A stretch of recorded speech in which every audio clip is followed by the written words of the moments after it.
Good morning.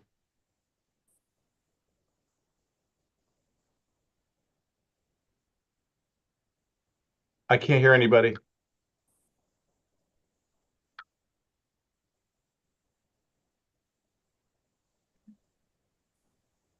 Joe, I can hear you. Oh, I can hear you now. How you doing? Good. How are you? Very good, very good. Nervous. You'll be fine. I've not had to do this before, so Ah,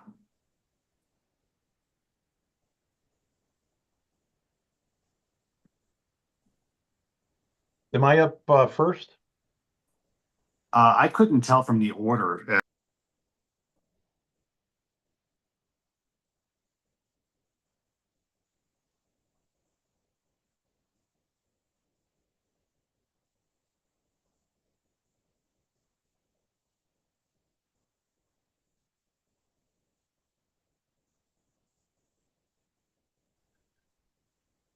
Should I mute myself, Brennan?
All right, good morning, everyone. We are gonna get started. I'll call to order the Judiciary Committee public hearing for March 28th, 2025. We are here on our annual Claims Day, in which we are going to hear from members of the public who have had claims pending before the Claims Commissioner, and act in our role as essentially appellate review of those decisions.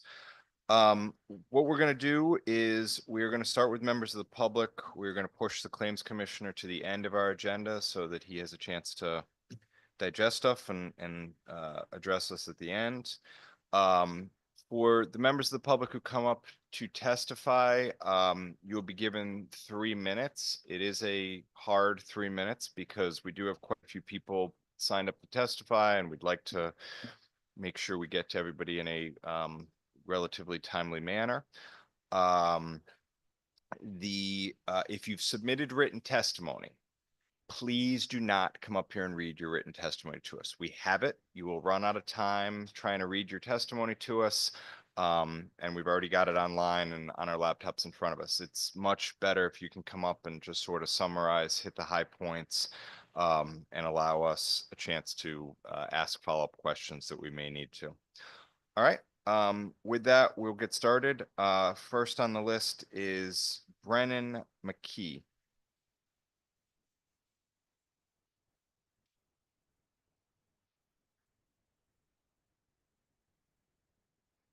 Brennan McKee with us?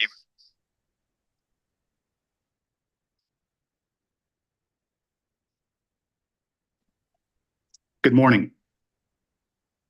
Good morning, sir. Go ahead when you're ready. Thank you. I represent the estate of Alphonse Skudlarek. In the audience today is Dr. Caroline Skudlarek, his daughter.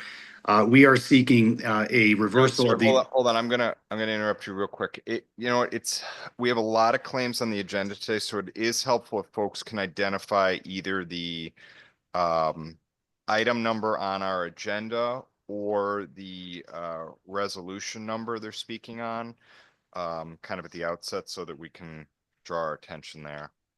Sure, we're number 34 on the list. Okay, thanks.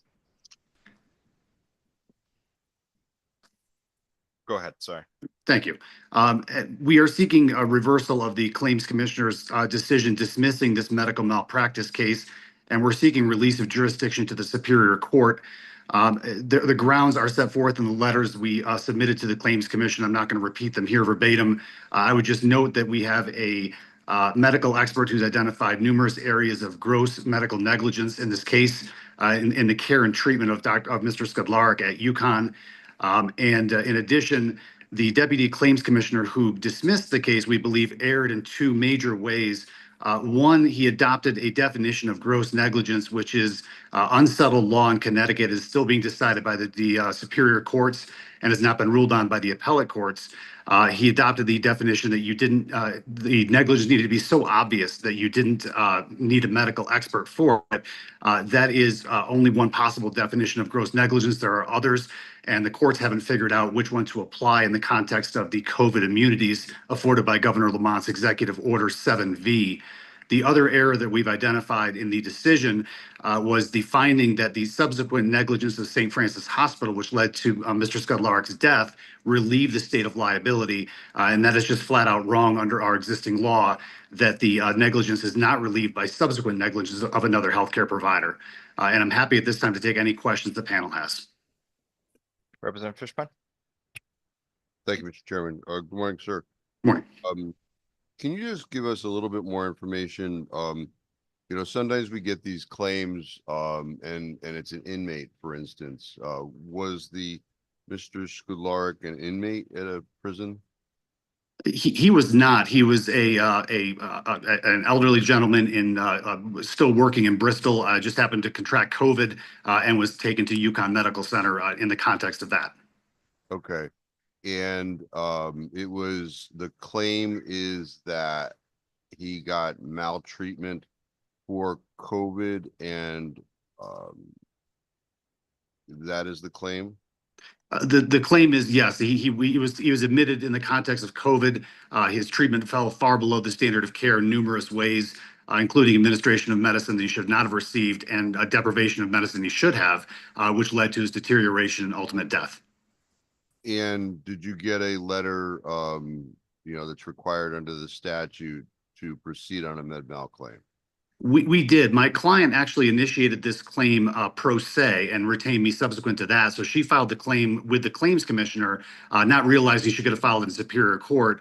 We did obtain a similar healthcare provider letter identifying the areas in which there was gross negligence. That was submitted to the claims commissioner in advance of the hearing on the motion to dismiss. And the reason for the dismissal by the claims commissioner was straight sovereign immunity, or was there some sort of other wrinkle? No, it was not sovereign immunity. The rationale behind the decision was basically that the claim was barred by Governor Lamont's Executive Order 7V, which provides COVID immunity for or immunity for any treatment involving COVID, except for cases of gross negligence.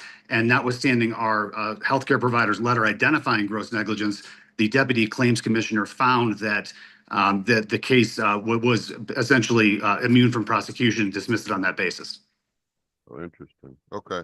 Well, thank you. Thank you for that information. The claims commissioner is here today and perhaps will speak to the reasoning. So, but thank you, Mr. Chairman. Further questions or comments from the committee? Further questions or comments? If not, thanks for being with us, sir. Thank you. Catherine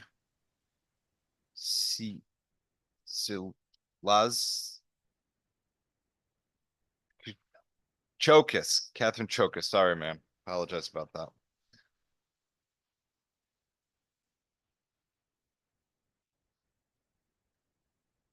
Before I begin, I respectfully request if I could have 5 minutes. I'm sorry, because of the matter that I feel it's important. Ma'am, it's the rule of we do for every public hearing. It's 3 minutes. If there's questions afterwards, there'll be additional questions afterwards. But if we do 3 minutes for you, it's 5 minutes for you. It's for everybody. We can't do that. So, no? No. All right, I'll do my best. My name is Catherine Chokas. Good morning, honorable members of the Judiciary Committee. I'm from Glastonbury, and I'm here as the administrator of the estate of David Chokas, my son. And I'm here to appeal the decision of the claims commissioner on the denial of this claim. In this testimony, I hope you will be able to see David Chokas as a human being worthy of dignity and respect. The inmate number did not define him, neither did the opioid overdose. The reality of David's story will show the complex issue of chronic mental illness and criminal behavior. To be sure, as David's mother, I knew firsthand that David's fragile mental illness, alcohol use disorder, substance use disorder, bipolar, and depression. It had a clear impact on the crime that he committed in 2017, while in an intoxicated state or cocaine-induced state of mind, unable to tell right from wrong. He had not remembered on the very next day what he had done, the money that he had stolen.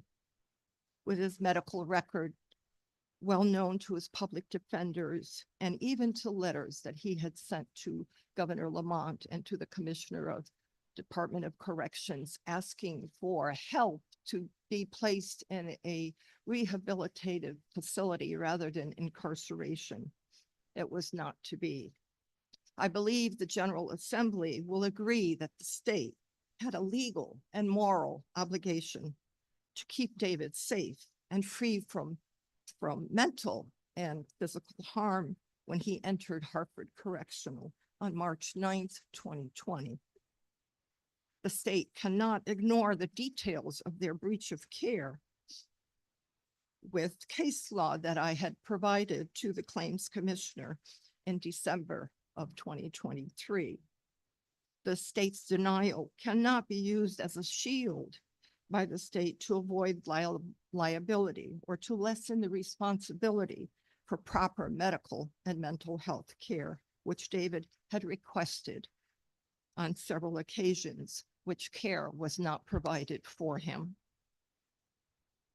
Among other violations, they knowingly subjected him to unconstitutional, restrictive, harsh conditions of confinement, 24 hours in a cell for 6 months, causing him to suffer serious harmful effects of deterioration in his mental health and his physical health, endangering his future mental health. As he said in one of his letters, Thank you, ma'am. I feel I'm in a cruel and unusual prison system. It's made to destroy my hope Thank and you, my ma'am. spirit, That was the making bell. me rot in a filthy Questions, cement room. questions from the I'm committee? Ma'am, supposed to function after this? ma'am, there's questions from the committee. Representative Fishman. Thank you. Good morning, ma'am. So your son was incarcerated in Hartford Correction. What was he convicted of? Burglary too, Okay, what was his sentence? 28 months and then 3 years of probation. And you He- indicate, and you, Under duress, he took a plea deal. He wanted to go to trial. However, under duress, he agreed to a plea deal. okay, and he had a public defender? Yes, he did. Okay, and, He actually had two because he had also, during the time of that arrest, he had been arrested for DUI. So there was a public defender in Torrington and there was a public defender in New Britain. and how old was he when he was incarcerated, when he was? He was 47. Okay. You mentioned, I'm trying to ascertain the cognizable claims of action, and I think based upon what you were talking about, is there medical malpractice? Are you saying that he was prescribed something that he shouldn't have been and he overdosed? Or, I mean, he's incarcerated, so he's not in control of his meds. He didn't have any medication. Okay, I thought I heard something about an overdose. Yes, he overdosed, but While- while he that was incar- not while he was incarcerated. Okay, understood. And what did he ultimately pass from? What did he die from? Yeah, It was alcohol related and fentanyl overdose. okay, so it was after he was out? Yes, but I would like to make a point if I may. Yes. Because I'm cut short here. No, I'm giving you an opportunity, so as long as your answers are relevant to what I'm asking, I'm giving you some latitude. Okay, I think of importance here is that he was incarcerated for a year. And then he went to a halfway house in Bridgeport, which was under the Department of Corrections budget. It was funded by the Department of Corrections. And then a year later, or before he died, because he had missed a meeting with his probation officer, he was admitted to a rehab in Waterbury, which is also DOC funded. And if I may, there's one critical point that I need to make, because I'm trying to make the point that not only because of his incarceration, which was a big part of his mental illness, it was aggravated by not having the medical care that he needed, not having mental care. He requested, he got COVID. And the evening that he had this fever and symptoms, he asked the corrections officer to go to medical. The corrections officer denied his request. So he suffered all night. And then When did that happen? In the When? in the timeline, yeah. That's the end of March 2020. Okay. And when COVID did, had entered the prison system in March. He was admitted March 9th. And I think he asked like the 31st of March to go to medical. So he had a fever all night and suffered all night. And then the next morning, David was able to get another corrections officer to send him to medical. And sure enough, he did have fever and they put him in a cell. And he had quarantined for like 5 days and then he went to Northern. When he came back from Northern, I think it was 14 days that he was quarantined. When he came back, they put him in a cell. They put him in a cell with an inmate that was a convicted sexual predator. My son had a fragile mental illness. He had a soft heart. He cared deeply and he had a mental illness. So here he is. And my testimony that I've given you quotes some of the things, and in my evidence to the claims commissioner and to the state, there are 3 pages of quotes. My son sent 100 letters, over 100 letters to me. and perhaps I should have said this earlier, I'm very sorry for your loss.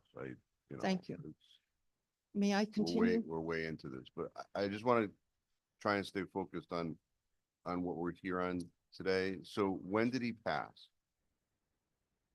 But he passed on February 3rd, 2023. Okay, so A big, how long was he out at that point?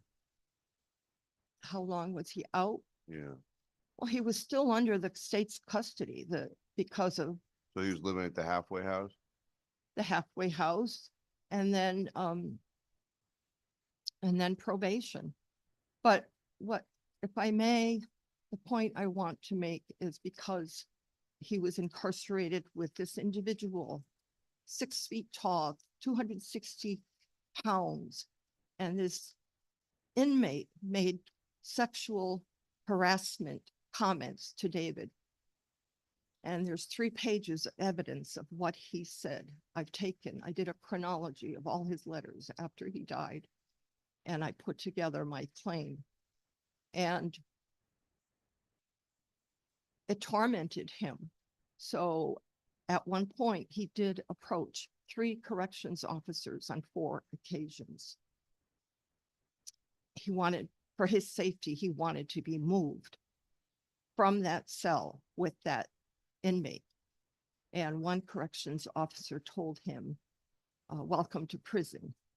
Another one, who was brass, told him, I'm not moving anyone. What do you think this is? Motel 6. Condescending comments. This all aggravated his condition. So the point I'm trying to make is that not only was it the incarceration,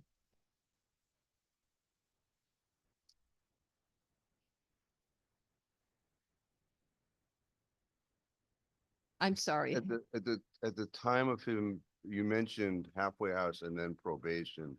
At the time of his passing, Yes, and the bad stuff ingesting, where was he living? On his own, or was he at the halfway house? he was in the halfway house until 20, I think February or March 2022. He was on his own for about 6 months. Okay. He and was trying to put his life together.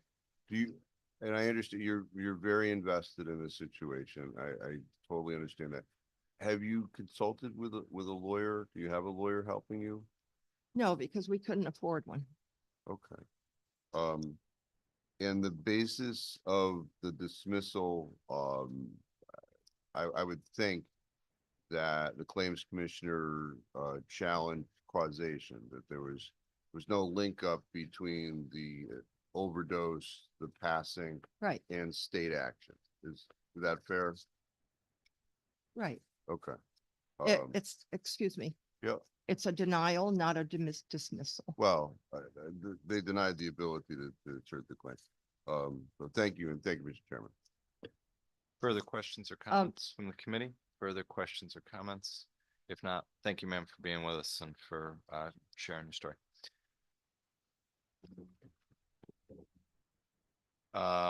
Philip Trafficanti.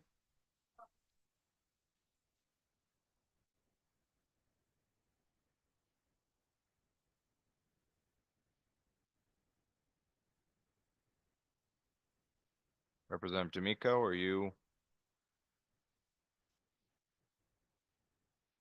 Mr. Chair, I'm here to accompany my constituent Okay, and just wanted to make him feel a little more at ease. that's fine. And, You're signed up later. I assume you're not planning to testify later? That's correct, Mr. Chair. Okay, great. Thank you. Go ahead, sir, whenever you're ready. Oh, just hit your microphone there. There you Oops. go. I'm happy to be here today. I'd like to address the Judiciary Committee. You have my PDF document. I'm going to bullet some key points of the claim. Medical negligence and deviations from the standard of care. On September 11, 2018, the day after the surgery, Foley catheter is removed by the doctors who were laughing at my discomfort and instead of addressing my immediate concern as I pointed to the spots of blood on the floor upon returning to my bed after using the bathroom. The doctors dismissed this bleeding from my penis. I made them aware that I was a pole vaulter and a decathlon athlete in college. In the previous 8 years, I had been doing Pilates. They said, as long as I can hold my urine, I would be fine. This is how the urology interns are taught at the state's teaching hospital. My nurse failed to conduct visual checks on my concern of bleeding. No ultrasound, no proper discharge assessment, no post-op instructions. During my discharge, she did help me cut up unused bed pads to line my underwear. I was discharged from my room and told it was fine to walk home after she assisted me on putting on my knapsack and carrying my LL Bean bag. While my nurse was nice to me, she had not been trained to be caring for or discharging a urology patient. Please refer to the Connecticut Department of Public Health document that I presented with the PDF. Delayed emergency care, neglect, and violation of the Emergency Medical Treatment Act and labor. Calls to the urology doctor in the ensuing weeks regarding my bleeding were dismissed, told me to wait to see my urologist on follow-up appointments. When I went to the Yukon John Dempsey Hospital Emergency Department on October 1st, I was bleeding uncontrollably from my penis and in severe pain. Upon registering, I stated this in writing and verbally to the nurse.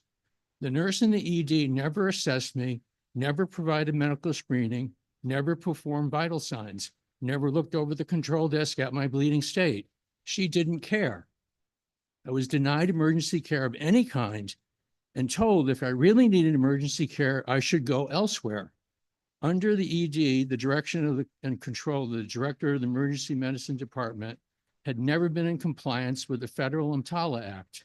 Please refer to my PDF. The nurse manager, per the Department of Public Health, when asked if it's appropriate for a patient to wait hours to be provided medical screening, triage, care, pain assessment, she said, I suppose it's not. And well, until they get to an exam room, we then do that, and that could be hours. But that's the way we've always done it here. The law is crystal clear. Hospitals must assess and stabilize all emergency patients before discharge or transfer. Yukon failed in its legal obligation and duty, forcing me to drive myself in a very impaired condition, in shock and losing blood, to Hartford Hospital. Hartford Hospital Hartford Hospital nurse at the registration desk acted promptly, professionally. She performed medical screening. Thanks, She sir. took my vital signs and she brought me into immediate Sir, care. Sir, hold on. Hartford Hospital provided. That was the bell. We got questions for you. Let me start. I'm looking at the notice of dismissal here from the claims commissioner, and the claims commissioner states that you never provided a medical report. There Yeah, was no- doctor's expert medical opinion. Right, and Correct. that's required by statute. I realize that. I provided certificates of good faith in the form of the Department of Public Health investigation. In the Department of Public Health investigation, my doctor was asked, is it possible for a patient who'd undergone a TURP to bleed to death? His response was, yes, I suppose it is in a rare case. When I met with Yukon, patient Relations Department, they classified this as a rare case. I also provided my operative report from Hartford Hospital. At Hartford Hospital, I underwent 38 hours to stabilize me for surgery. During that time, Hartford Hospital is not in business to operate on a patient unnecessarily. I also provided as a certificate of good faith, my operative report from Hartford Hospital, as well as all the aftercare. I was advised by attorneys when they reviewed this, they reviewed the Department of Public Health documents, and they also reviewed the letter from UConn on their internal investigation. They said I'd be throwing money away if I spent the $5,000 to $10,000 for an expert medical opinion. As they described it, this type of case does not meet the profitability standards of a law firm. They said if I did do the expert opinion, this case would be overturned on appeal by attorney Robert D. Silva, stating the sovereign immunity of the state of Connecticut, as well as statute of 4-160B. And that states healthcare facilities owned by the state of Connecticut and its direct employees are immune from liability. So rather than spend that $5,000 to $10,000 and throw the money away when it's going to get overturned on appeal, I referenced the certificates from the Department of Public Health Okay. and their doctors. I guess what I'm trying to figure out is, so our job is to figure out sort of whether the claims commissioner got it right or not. And, Oh, based on that, they did. okay, all right. Can I continue? No, I guess if there's any other questions for you, questions from the committee. I would like to bring out that the state of Connecticut and UConn was in violation of Federal EMTALA Act. It has never been their policy at the ED to screen patients and provide vital signs Okay. until they get to an exam room. I appreciate that. And that Further- are really there further puts the questions? Connecticut taxpayers at a very extreme disadvantage. Sir, What hold on. if they have to? Sir, hold on. We gotta have a transcript here. We gotta keep a record. So I'm gonna turn to Representative Fishbein with a question. Go ahead. I just want to thank the chair for taking the lead on this one, because I have to admit that when my wife watched Grey's Anatomy, I would leave the room.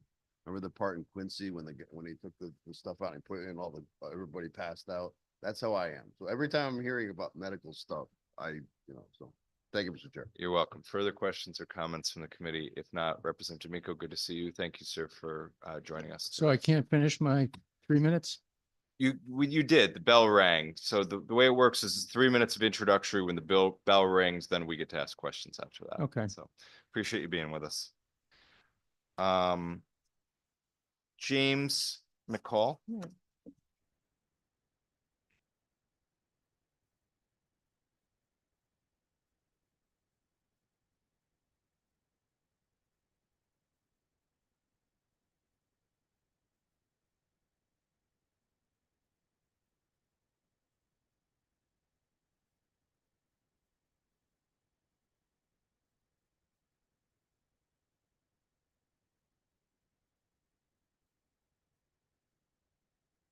Your mic. There Good you go. morning, Co-Chair Staffstrom, Representative Fishbein, Senator Kissel, Representative Fazzino, Representative Jacobson. My name is Attorney James McCall. I'm here on agenda item 31, HJ number 77. I represent Mr. David Dantino. He was employed by Life Safety Service Supply as an emergency lighting service tech. They had a contract with UConn Avery Point. He was there replacing batteries that weighed anywhere between 30 and 100 pounds. He was curing those, climbing a defective ladder, old rusty ladder that was in violation of several OSHA codes, did not have a grab bar. As he's climbing the ladder, he falls, gets caught, his leg tears his ACL, MCL, and has a meniscus tear as a result of the fall. From a public policy standpoint, Mr. Dantino should be allowed to pursue this claim in Superior Court. The state had constructive notice of this defective ladder. It was evidently affixed in this position attached to this building for a considerable amount of time. Pursuing this claim in Superior Court is the only way for Mr. Dantino to potentially be compensated for his pain and suffering endured as a result of this incident. And quite frankly, at 64 years of age, his life expectancy is another, hopefully, 20 plus years. And he's going to continue to have to deal with this knee condition for the considerable future. And with that, I yield the rest of my time. Sure. Did you say he was an employee of the business or he was just? He was an bus- employee employed as a service tech for a company that contracted with Yukon Avery Point. So why didn't he pursue a workers' comp claim? He has workers' comp benefits. So this is an additional workers' comp claim? No, I mean, as your esteemed members of the committee are aware, workers' comp is a limited benefit where he's not entitled to pain and suffering. What was the grounds for dismissal by the claims commissioner? The Claims Commission said that the state didn't have notice of the defective ladder. There was no notice. It wasn't a foreseeable harm. Okay, what did you allege was the grounds the state did have notice? There's constructive notice that the ladder was there. It existed. This isn't like a slip and fall in a grocery store where there's a spill and, you know, they didn't have time to come clean it up. The photos of the ladder, it's completely rusted out. It's existed in this position for years. We had an expert come look at the ladder and identify all the OSHA violations that existed on this ladder. Was there any evidence that anyone from the state had inspected the ladder recently or had otherwise been on site to look at it? No. Further questions or comments from the committee? If not, thanks for being with us. Thank you. Amanda Walwin. Hello. Are you able to hear me? Yes, go ahead. Okay, great. Thank you to the committee and the chairs for allowing me to testify and for raising two bills today that will continue your dedication to improving the process of awarding compensation to those who have been wrongfully convicted, HB 7251 and SB 1544. I'm a state policy advocate with the Innocence Project. The Innocence Project is a national organization that represents wrongfully convicted clients across the country. We also work to enact state-level policy reforms that prevent and reveal wrongful convictions and compensate those who have been wrongfully convicted. The Innocence Project supports HB 7251, and we appreciate the continued work of this legislative body, and especially this committee and its chairs, to enact policy to address the problem of wrongful convictions. In particular, last year's SB 439 made enormous strides to ensure that Connecticut's statutory scheme for exoneree compensation was one of the best in the nation. However, as the first round of claims were considered after the enactment of SB 439, there was some confusion as to what sort of determination the claims commissioner needed to submit in order for this committee to be able to consider approval. HB 7251 clarifies and streamlines the process, ensuring everyone is on the same page and that the process lives up to the spirit of the legislation. The Innocence Project also supports SB 1544, which will require reporting on pre-settlement loans for exonerees. Most wrongfully convicted people spend years behind bars fighting to prove their innocence, and the effects of wrongful conviction are profound. The average prison stay of individuals exonerated through DNA testing is 14 years. While wrongfully imprisoned, exonerees miss out on opportunities to build work experience, further their careers, making it difficult to immediately re-enter the workforce. Incarcerated in the prime of their lives, they often miss out on critical economic benchmarks, such as attending college, investing earnings, buying a home, creating retirement accounts, and contributing to Social Security.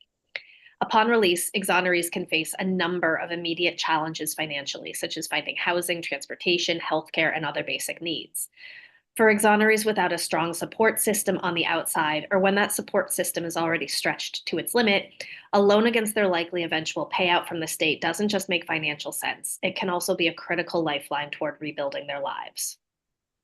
We are hopeful that the changes made under SB 439 will reduce the need for these loans in the future. However, any use of these loans should be tightly regulated by the state to ensure that exonerees are not being exploited after their exoneration. We hope that this report will be available to the public and look forward to engaging with any legislative recommendations stemming from the report. Thank you for the opportunity to testify, and thank you again for your careful attention to the wrongful conviction claims you'll be hearing today. Thank you. Questions or comments from the committee? If not, Mr. Chair. oh, sorry, Senator Winfield. Hey, sorry, I can't really, it's hard to, anyway, I just wanted to know, given the work that you do, and your support for our efforts around the loans, are there, and I recognize the bill that we have in front of us, but we are trying to figure out what the best approach is. So I just wondered, do you have any recommendations yourself for how we should be approaching that subject? You know, broadly, I think we all know that when exonerees are released, they need resources immediately. So whether those resources come from private loans or from the state, the need is there and it has to be filled somehow. So if loans exist, it's important to regulate them really carefully to ensure that no one's being exploited by usurious interest rates, by a lack of transparency in the contracts. But in order to eliminate the loans entirely for every exoneree, you really would need to have a state program that would make sure these folks are getting both services and access to state programs immediately, but also cash. That's something that it just isn't ignorable. Folks need to be able to buy things when they leave. So I don't have a specific model that I can point you to, unfortunately. There isn't any state in the country that I would say has gotten this perfect. But I think looking at that combination is really the way that's going to ensure exonerees are getting what they need as quickly as possible. Does that make sense? Yeah, and I appreciate that. And I guess I would just, so I don't have to keep trying to interrupt the committee. Obviously, folks may not have this, but if they come to testify on the bill and are supportive and have any recommendations, we are doing the bill in front of us, but we're also trying to think more broadly about what it is we should do. So if people can just make those suggestions as part of the testimony, that would be helpful as well. Thanks. Thank you, Mr. Chair. Thank you, sir. Representative Fishbein. Thank you, Mr. Chairman. Thank you for coming here today, especially on this bill, because I do hear horror stories about these loans. Can I ask, I mean, obviously when somebody gets out of incarceration, especially a lot of these people that have been in for a couple decades, they are at their most vulnerable. Why are these loans being used to like pay for food, housing, that kind of stuff? Is that what they're used for, or is it engaging in the wrongful incarceration process? I'm just trying to figure out what the money's used for. So I don't know of anyone who's received the loan before becoming exonerated. That's really the key moment. And I think it's the key moment for the lenders as well, for recognizing that this is a person who is likely to be coming into one of these settlements. And certainly, I would say that, you know, the loans are issued in lump sums. They're not annuities, and folks are using them for everything, you know, both for the day-to-day expenses of living, but also to start rebuilding their lives. So whether it is, you know, buying transportation or building a wardrobe or all of the things that we don't really think of as ever needing all at once, these are the things that exonerees are using this money for. And there's certainly some questions about, I think, what the incentives are all around when, you know, the interest grows the longer the process goes on. And that's one of the reasons we very much appreciate the tight timeline that has been put into place in Connecticut, because it does reduce those perverse incentives a little bit. But there is really, for the lenders themselves, the longer it takes for these settlements to come out, the better off they are. Does that answer the question? Yeah, I guess my concern is, since, you know, somebody getting out, you know, let's say it's 20 years after and a Brady violation is discovered, and our courts let the individual out, obviously most vulnerable, and putting significant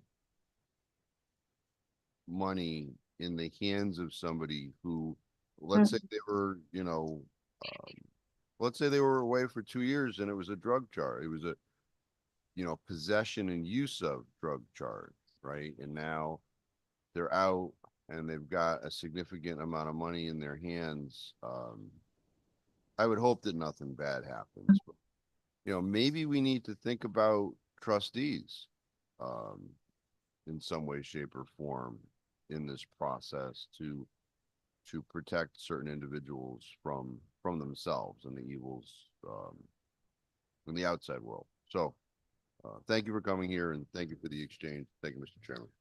Further questions or comments of this witness? If not, thanks for being with us, Minna. Thanks so much. Ken Kraski?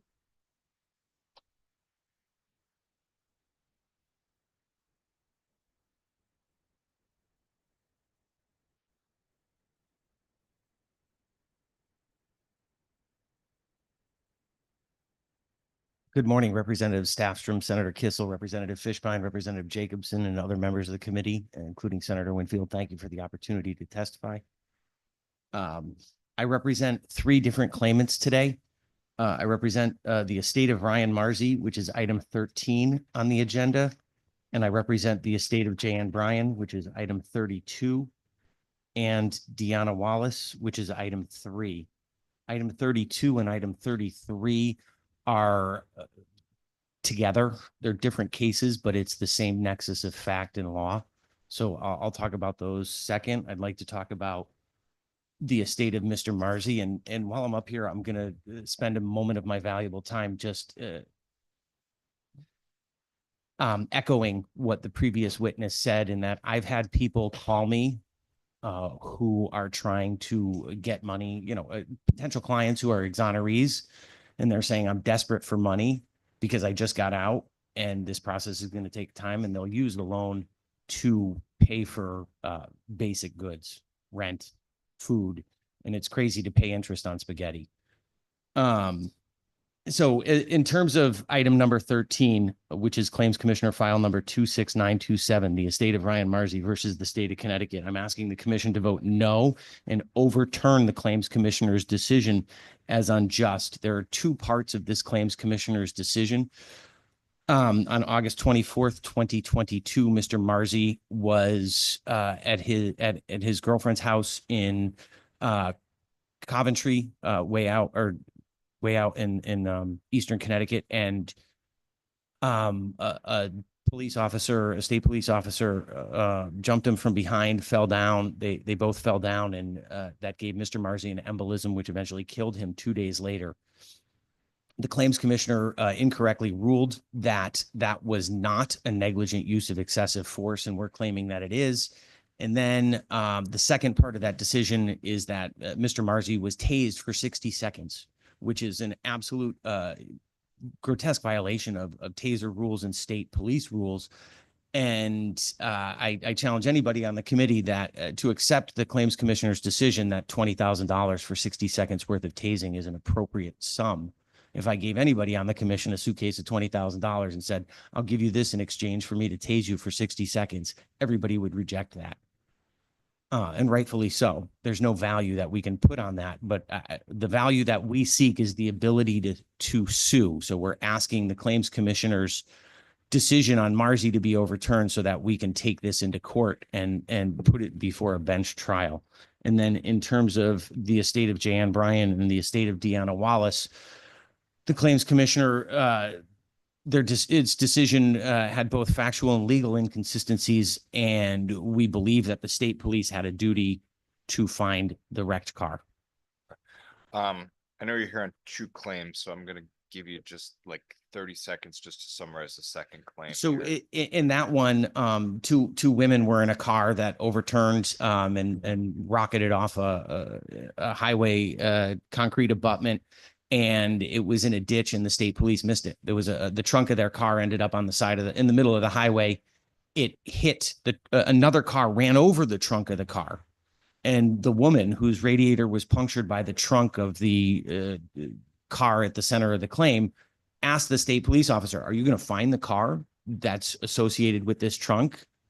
And the police officer never did. So we believe that the state police had a duty, and the Claims Commissioner refused to find that there was a duty. So we believe that he got facts and law wrong. So by trunk, you mean like a physical, like The car luggage trunk. Okay. The car trunk. it was a catastrophic, spectacular crash that killed a woman. And we believe that the delay in finding the vehicle on the side of the road led to the death of Jan Bryan and serious injuries to Deanna Wallace. All right, so break this down for me, because I'm not, maybe I'm missing it. So there's a car parked on the side of the road. that crashed. So it was on 84 going east in Cheshire, Southington, at the Okay. bottom of the hill where 691 overpass is.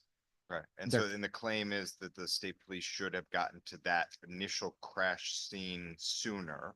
Exactly. And the fact that they didn't get there sooner led to the second crash where somebody, No, the second crash was just evidence that the state police should have found the first crash. And what we're saying is that the state police's failure to discover the first crash was negligent because there was significant evidence, and that failure to discover the crash exacerbated the injuries that the two occupants of the crash suffered from. and what's the grounds for the claim that the state police failed to discover the crash? How long was it there for? Did anybody call 911? There was the 911 call was at 2 a.m. from the woman who ran over the trunk and punctured her radiator, and the tow truck driver. I mean, if you watch the body cam video, the state police officer, Trooper Nicholas Brunsden, was 400 yards from the crash, but he didn't do an appropriate search of the debris field. We had an expert who testified in the front of the claims commissioner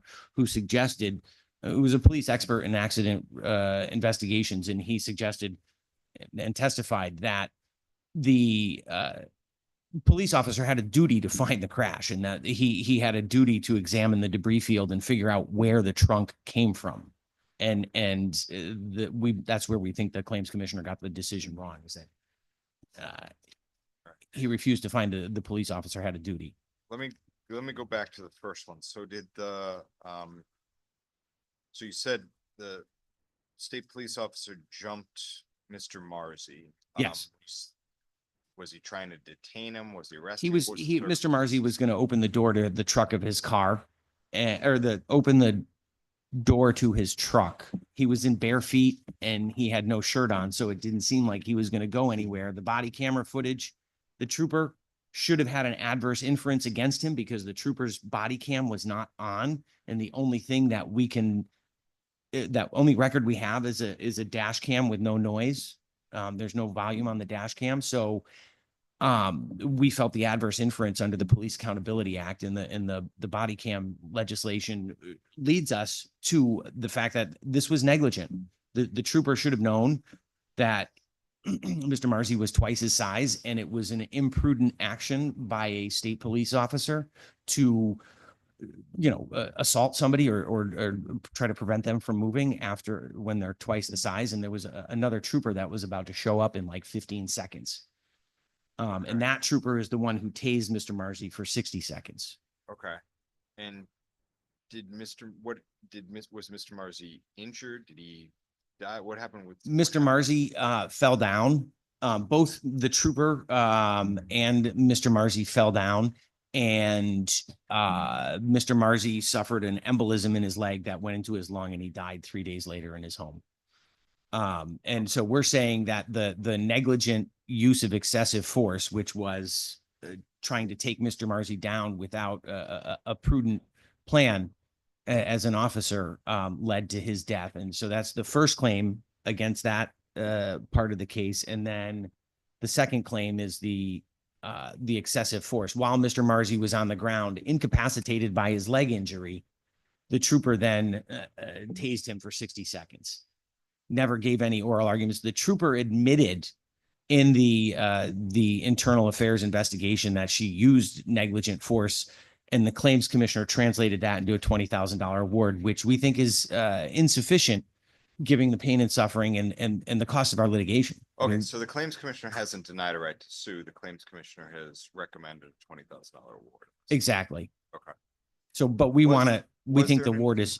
Was there if he died, I guess at least partially from use of the taser, was there an inspector general investigation? The inspector general investigation exonerated the first trooper who jumped him and left the second trooper's action to the state police internal affairs. And you had another part of your question, or that's My question was just what was the result of the IG's investigation? the IG's investigation was an exoneration, but I don't necessarily think that the IG's office has we can test multiple conclusions that the IG's office has drawn over a number of claims, not just this one. Further questions or comments? If not, thanks for being with us. Thank you.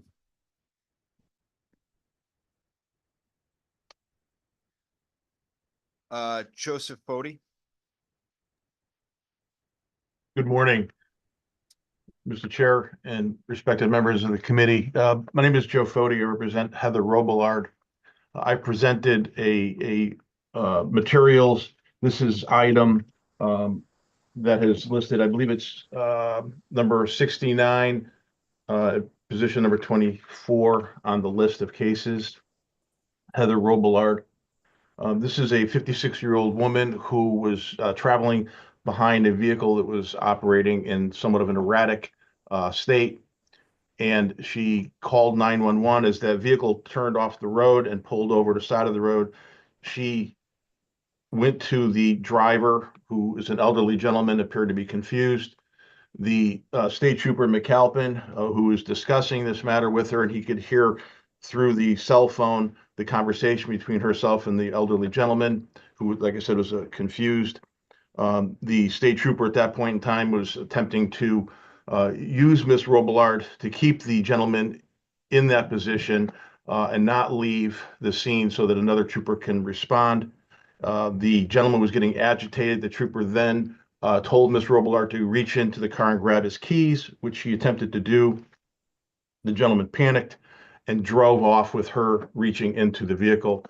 She sustained significant injuries, in excess of $160,000 in medical bills and a multi-level lumbar fusion. The matter was, the deposition of the trooper was taken, and I've given your committee some excerpts from that deposition. Assistant Attorney General Terrence O'Neill and myself negotiated this matter after the deposition, and we both agreed that a $50,000 settlement under the circumstances was reasonable and fair. We then presented that to the Claims Commissioner, who supported that agreement, and then submitted it to your committee for approval. We had settled the matter as to the driver and underinsured coverage. Also, as a result of the settlements, we were able to reimburse the state in full for the state paid medical expenses, in this case of approximately $25,000. So I'm before you asking to please ratify the recommendation of the Claims Commissioner, allowing for this aspect of the settlement of $50,000, which would essentially close the chapter and allow Ms. Robillard to move forward and start a new chapter in her life. Okay, thanks. I think I just want to be clear. So the settlement amount has been agreed to both by the plaintiff and by the Attorney General's office? That is correct. Okay. And we presented it to the Claims Commissioner. And the materials that I presented, the written materials, were also approved by the Attorney General's office for presentation. Okay. Question from Senator Kissel. Thank you very much, Chairman Staffstrom. I think following what you're saying, Council, but so the net loss to the state would be $25,000 since you've already reimbursed the state for $25,000? She made recovery from the tortfeasor as well as the underinsured motorist claim. This is an additional $50,000 on top of that settlement. The state has already been reimbursed from the initial settlements. Right. Okay. Thank you. Thank you, Mr. Chair. Sorry. Further questions or comments? If not, thanks for being with us. Richard Marzi.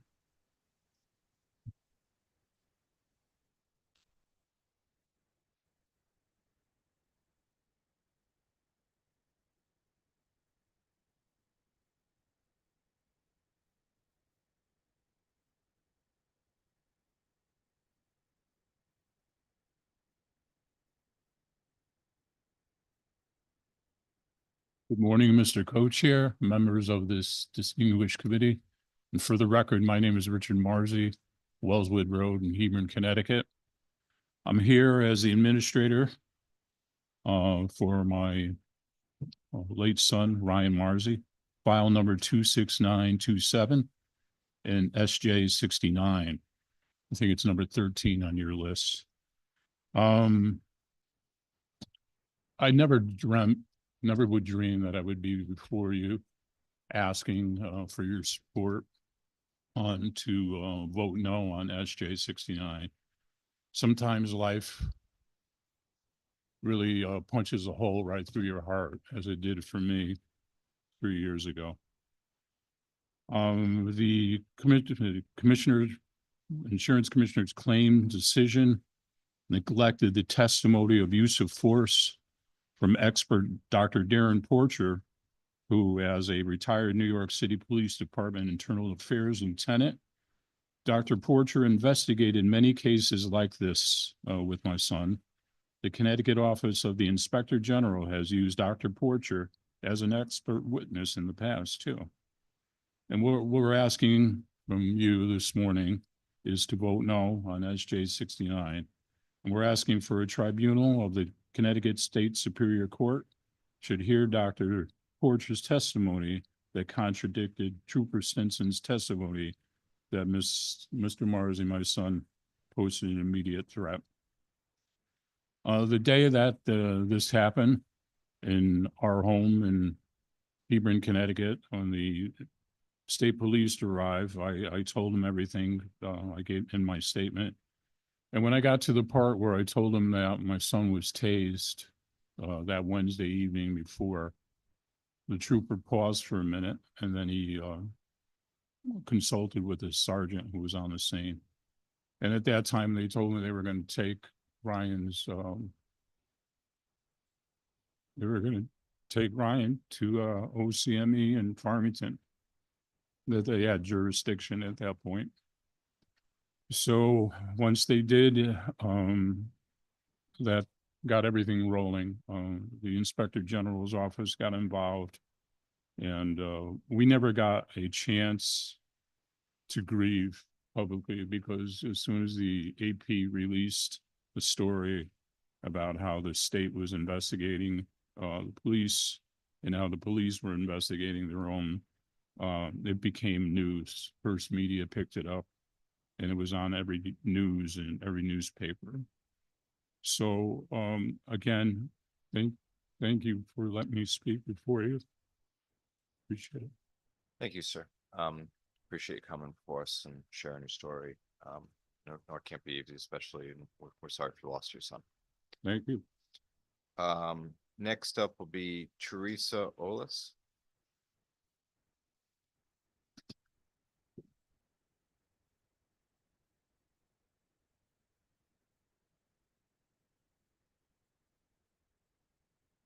Teresa Olis. She on? Yeah, okay.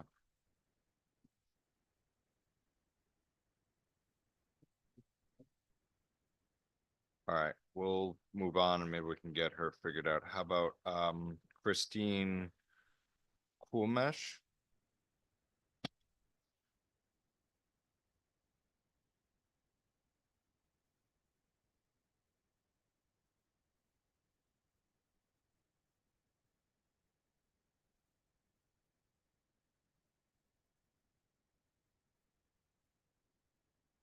Whenever you're ready, ma'am. It's Christine Kumars. Sorry about that. It's okay. I'm here asking for you to Get a little bit close to that microphone, sorry. vote no and to reverse the denial of the hearing for my daughter HJ 78. To piggyback off of what Attorney Koreski said, Trooper Brunsden responded to the scene of a car hitting the trunk of my daughter's car in the left-hand lane. And instead of searching for my daughter's car, he kicked the trunk under the guardrail, tampering with evidence of, he didn't take measurements, he didn't logged down where it was found, didn't do anything. His lieutenant told me so on the phone. Said, what did you expect him to do in that kind of weather? It was snowing and sleeting. I viewed his camera. He did 360-degree turns. So my daughter was left on the side of the road for 6 to 8 hours. Trooper Brunson then told a passerby who reported it hours later, you have to wait for Troop H to get here. This is over my territory. I ask you to hear this, let this go to trial. What trooper patrol on our highway does that? If it's 500 feet over your territory, it's a human being, it's a car wreck. My daughter's car wasn't down a ditch, it was under an embankment. Her car parts lay on the side of the road to this day, 4 years later. We have been out to the scene to have memorials. Troop A has harassed us when we've been out there.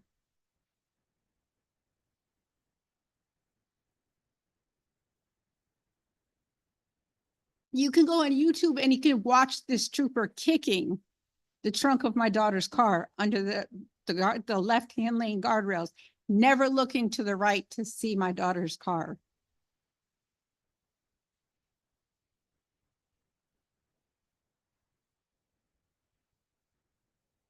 You have the person who hit the trunk asking him to find the car. And yet he chooses to do nothing.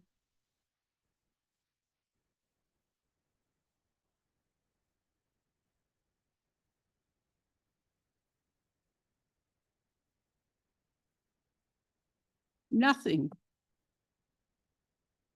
And then we go evidentiary hearing after evidentiary hearing and have expert witnesses say that he had the duty to serve and protect. And he willfully chose not to. Then I'm told as her mother by his superior officers, well, what do you expect? It was snowing and sleeting. She didn't know, she was dead.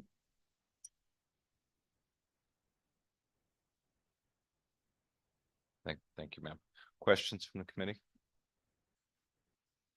If not, thank you for being with us, and I'm sorry for your loss. Appreciate you coming and being with us this morning. Raymond Ortiz.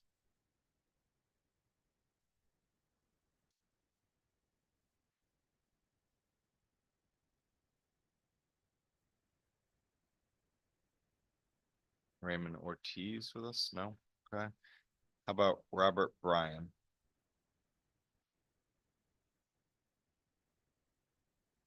Yes, I'm here. Go ahead, sir, whenever you're ready. My name is Robert Bryan. I'm here to talk about file 26539, the death of my daughter, Jan Bryan, against the state of Connecticut. I'm asking that you vote no on section HG number 78 regarding the initial commission's claim, denial of the claim. And the first thing I'll get into and talk about is the way the 911 call was handled. When the pedestrian called 911 and the 911 dispatcher relayed that call out to get somebody to come on the scene, it turned into an all-out argument between the person she called, and a lot of swearing going on about whose territory it was, more so from the person she called. And you got the passerby telling them, listen, I don't really want to hear you guys arguing. I'm out here with my kid and I need someone to help me. And then the question comes up, where are you at on exit 28? And the passerby says, I'm at exit 28. And they ask again, well, where are you at on exit 28? Now, I don't know how long this has been the conversion point for the troopers from one district to another, but I think it should be figured out how you determine who comes to that call. And if you can't, maybe two troopers should be converging on that area more than once just to determine who area it is. So you got another trooper handling a call on Route 8 while someone else may or may not be doing anything. And so his mindset when he gets there, he has to come to a scene that somebody else refused to handle. So how into his job is he going to be if he can't avoid that frustration? So my thing is, isn't it simple enough for the dispatcher to ask the pedestrian, can you see the front of the sign or can you see the back of the sign? So if the sign is the conversion point, if you're on the front of the sign, it belongs to the Danbury area. If you're on the opposite side of the sign, it belongs to the Southington Hartford area. I'm not sure. But that seems like that's a simple enough conclusion to come to when you're out there doing a job on a daily basis and you can't figure out who jurisdiction it is. So now you got bystanders or passerbyers out there waiting while you do that. The second thing I want to talk about is the troopers claim that he made a loop. Now, the training officer came in and shook everybody's hand and talked about how well he's been doing his job and how much experience he has and how long has he been on the job, and his report is a thorough report and he's testifying for it. Mr. Now, in Bryan, his report, thank you for your testimony. I hate to interrupt you, but your 3 minutes have elapsed. I'm just going to defer to the committee, see if there are any questions.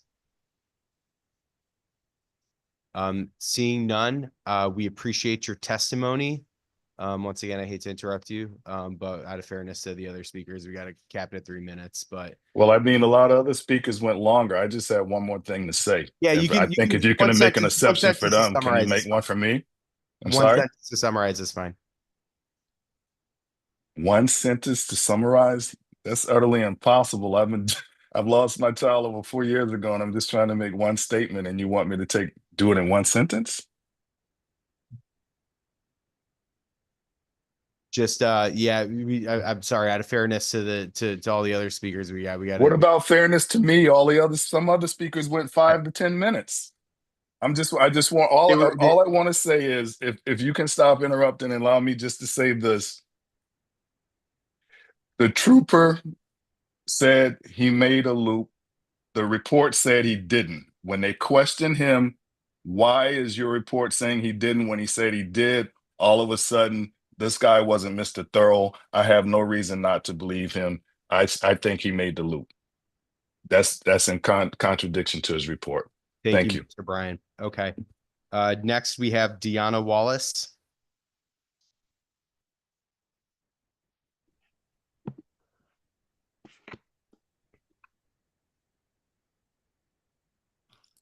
Hello.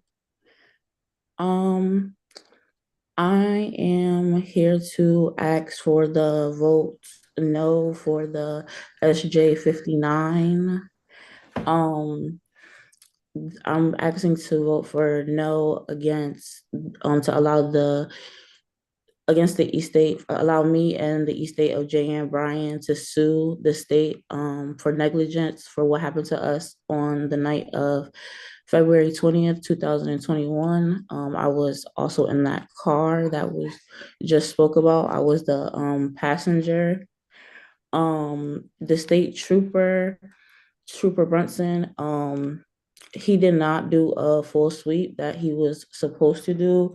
When he was notified about the trunk, they were saying that other cars were doing 60 miles per hour and they didn't notice it. But Trooper Brunson did not do he was supposed to do the drive slower against the shoulders, on the side of the shoulders to see. The caller who did make the 911 call did say how she rolled over, she hit the trunk of J.N. Bryan car. Also, the evidence just states that he was like he had an obligation to look and patrol the highways and he didn't at the time. We were out there for maybe 6 to 9 6 to 8 hours. And over that time frame, Jay Brian did take her last breath while we were in that car.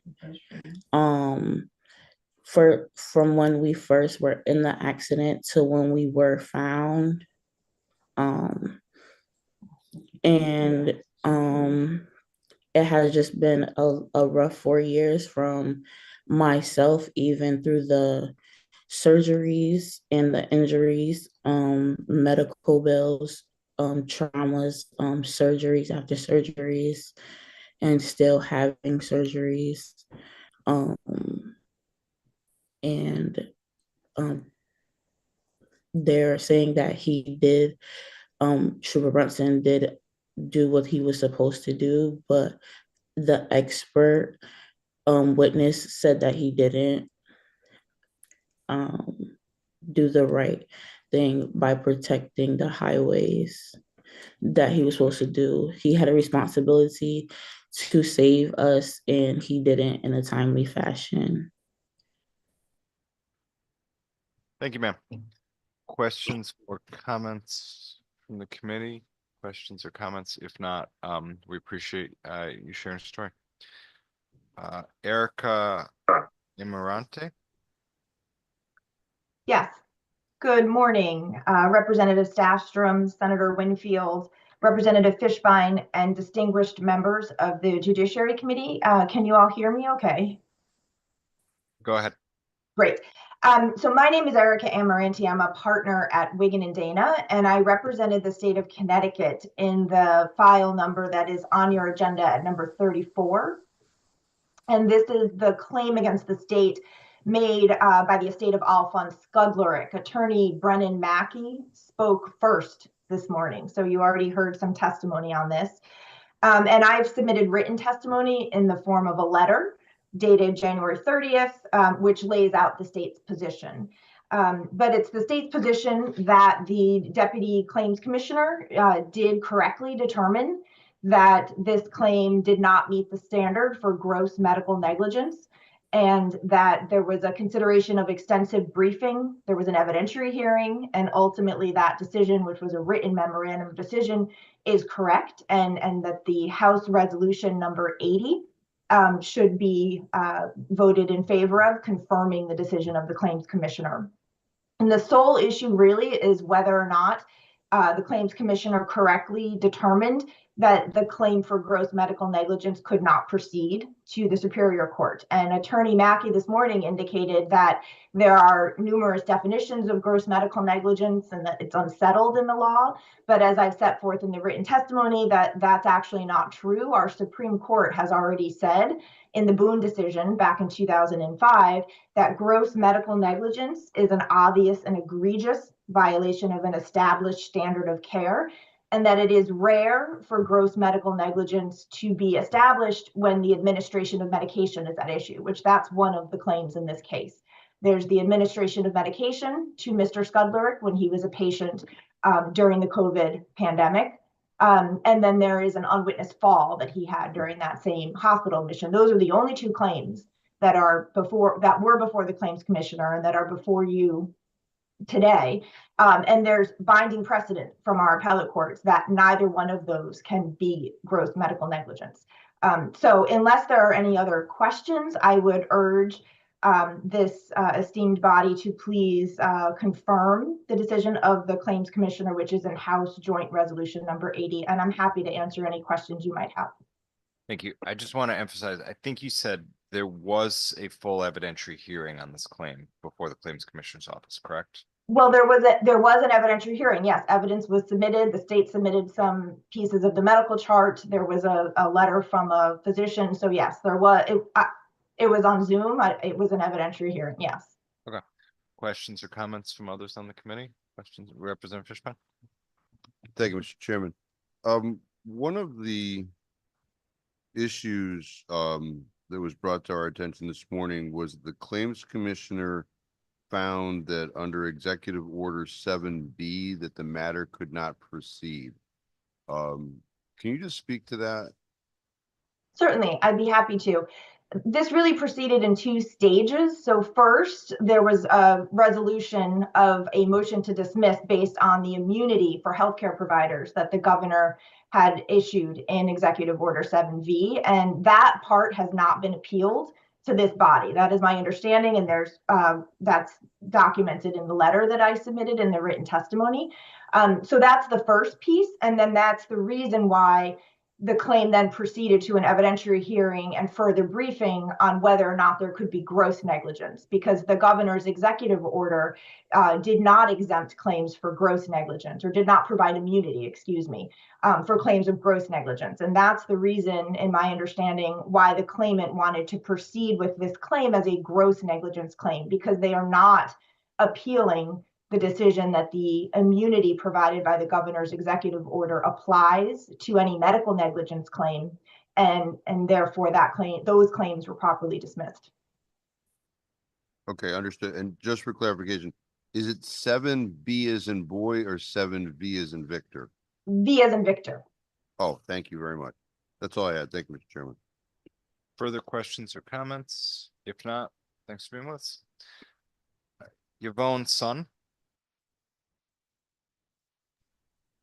Hi, good morning, chairpersons. I'm here to testify in opposition to SJ number 60. So my name is Yvonne Sun. I'm the managing director of Gaia Real Estate, where I serve as the principal for. Again? I'm sorry. Number SJ number 60. I'm sorry. Oh, SJ 60. Got it. Okay, thank you. Yeah. I'm the managing director at Gaia Real Estate, where I serve as the principal for Loft Owner LLC. Gaia Real Estate owns multiple residential buildings in Stamford, Connecticut. On behalf of Loft Owner, I respectfully request that the decision of the claims commissioner be vacated, and the committee allows Loft Owner to prove its claim in court. Since 2016, Loft Owner has owned a 225-unit residential property in Stamford known as the Loft. The Loft is located in a 20-acre brownfield site called Yaletown that underwent environmental remediation and a building redevelopment by a previous owner. According to expert analysis reported in 2022, that environmental remediation created a condition for decreasing groundwater and was done at the behest of a DEEP. Simply put, the remediation led to net decreases in the groundwater below the loft, which destabilized the structure of the building and left it unsafe and uninhabitable. DEP receives near annual reporting that show the groundwater level decreasing under the building for many years. But DEP did not share that important information with the actual property owner affected by the decrease. Indeed, the Loft Owner was kept in the dark about the decreasing groundwater level for nearly 6 years after its purchase of the property. It was not until April 2022 that Loft Owner finally obtained a report concerning the groundwater.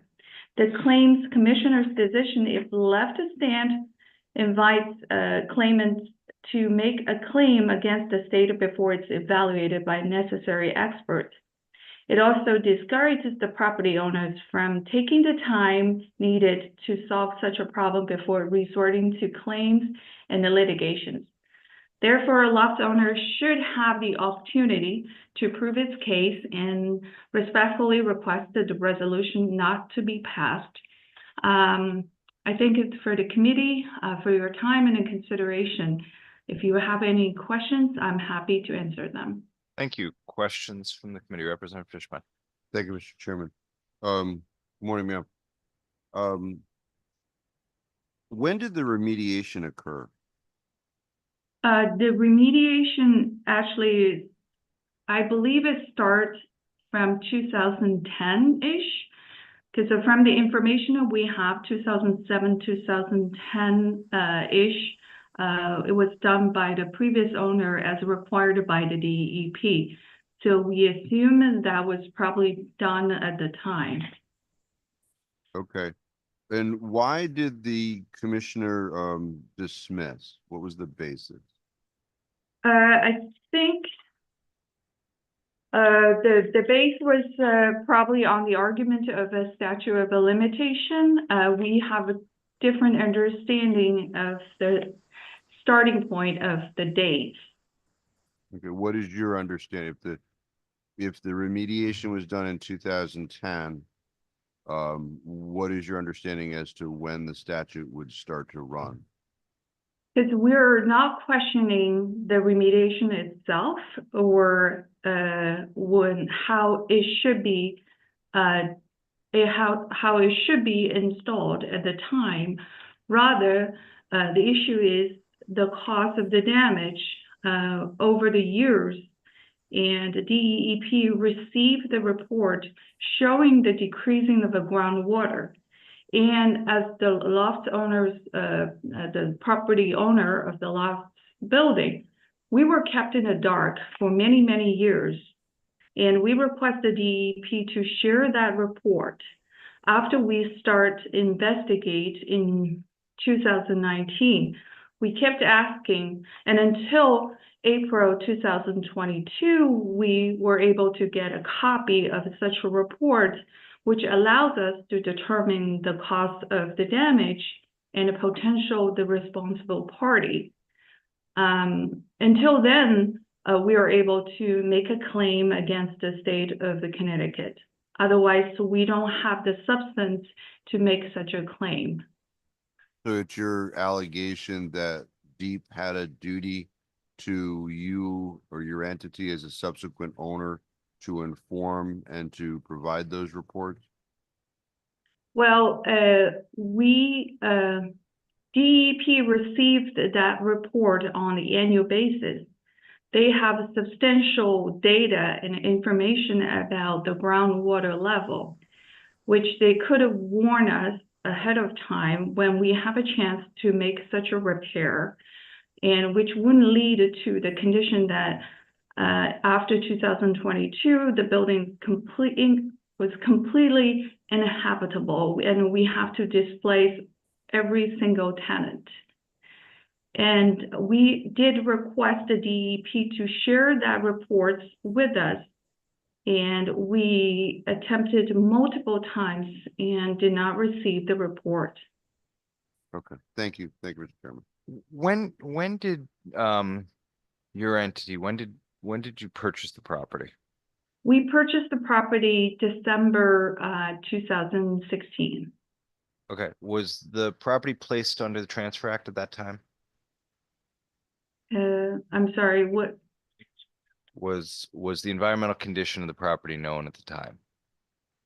Can you specify what kind of environmental condition you're referring to? Because as I mentioned, the groundwater contamination, was that, I mean, it sounds like there was remediation done in 2010, correct?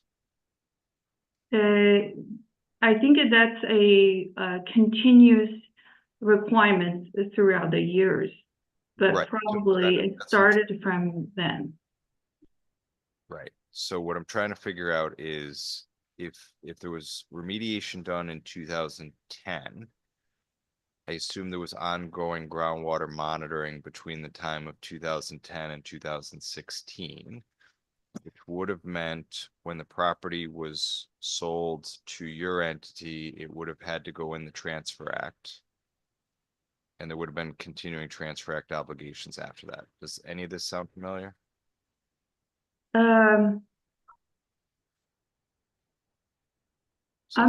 Says the environmental lawyer in the room. Okay. First of all, I think it's this environmental remediation was done before our ownership, and our ownership only starts at the end of 2016. So I have very limited knowledge between 2010 and the end of 2016. Let me ask it this way: Did you assert any sort of claim against the prior owner of the property? Our claim against the state of Connecticut is part of this large litigation against multiple groups regarding the damage of the loft building. Okay, so there are other parties that have been sued as defendants as well. Correct, but through different legal process. Okay, all right, fair enough. Senator Winfield. I may have missed something. So you said that you began asking for the report in 2019, I believe. No, When- 2019, we started a geotech investigation. At that time, we saw the settlement, we saw the damage of the property, but we did not know what was the actual cause of the damage. So we started different layers of a geotech analysis investigations and also structure investigations. And to the point later, between 2019 and 2021, we realized it could be, the thesis could be, there's the decreasing or some level of issues with the underground water underneath the building could be the potential cause of such a settlement and also the damage. Therefore, we start to request historical report from DEP regarding our building. Okay, and then so whenever that request happened, it took it until 2022, is what you're saying? April 2022 was the time that we actually received the copies of the report, which allow us to draw the conclusion of the potential cause of the damage and the potential responsible party, therefore allows us to start the lawsuit against multiple parties, including state of Connecticut in this case. Got it. Thank you. Further questions or comments? Further questions or comments? If not, thanks for being with us. Thank you. All right, John Dolan.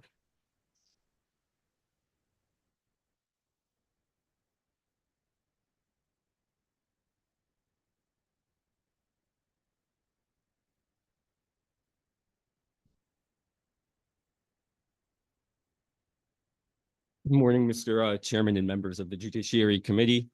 My name is Jack Dolan, and I'm here representing the estate of Amanda Monington and her family. I'm here to speak in opposition to House Joint Resolution number 86, which is item number 40 on the agenda concerning the dismissal of this claim. This is actually my third time testifying before the Judiciary Committee on this matter, but by way of brief background, the claim against the state arises out of the unfortunate death of 15-year-old Amanda Monington on June 1st of 2013, when Amanda slipped and fell from the top of a waterfall that was part of a trail created and maintained by the state and interstate forest in Granby. Amanda's mother, Louise, could not be here today due to personal reasons, but she did submit a written statement for your review. This claim was filed back in 2014 and has a long procedural history that has seen review and decisions by 3 different claims commissioners. We're here now because of the most recent decision denying our request for permission to sue the state in Superior Court. We opposed House Joint Resolution 86 because this matter presents issues of both law and fact for which the state, were it a private person, could be held liable, and therefore permission to sue should have been granted.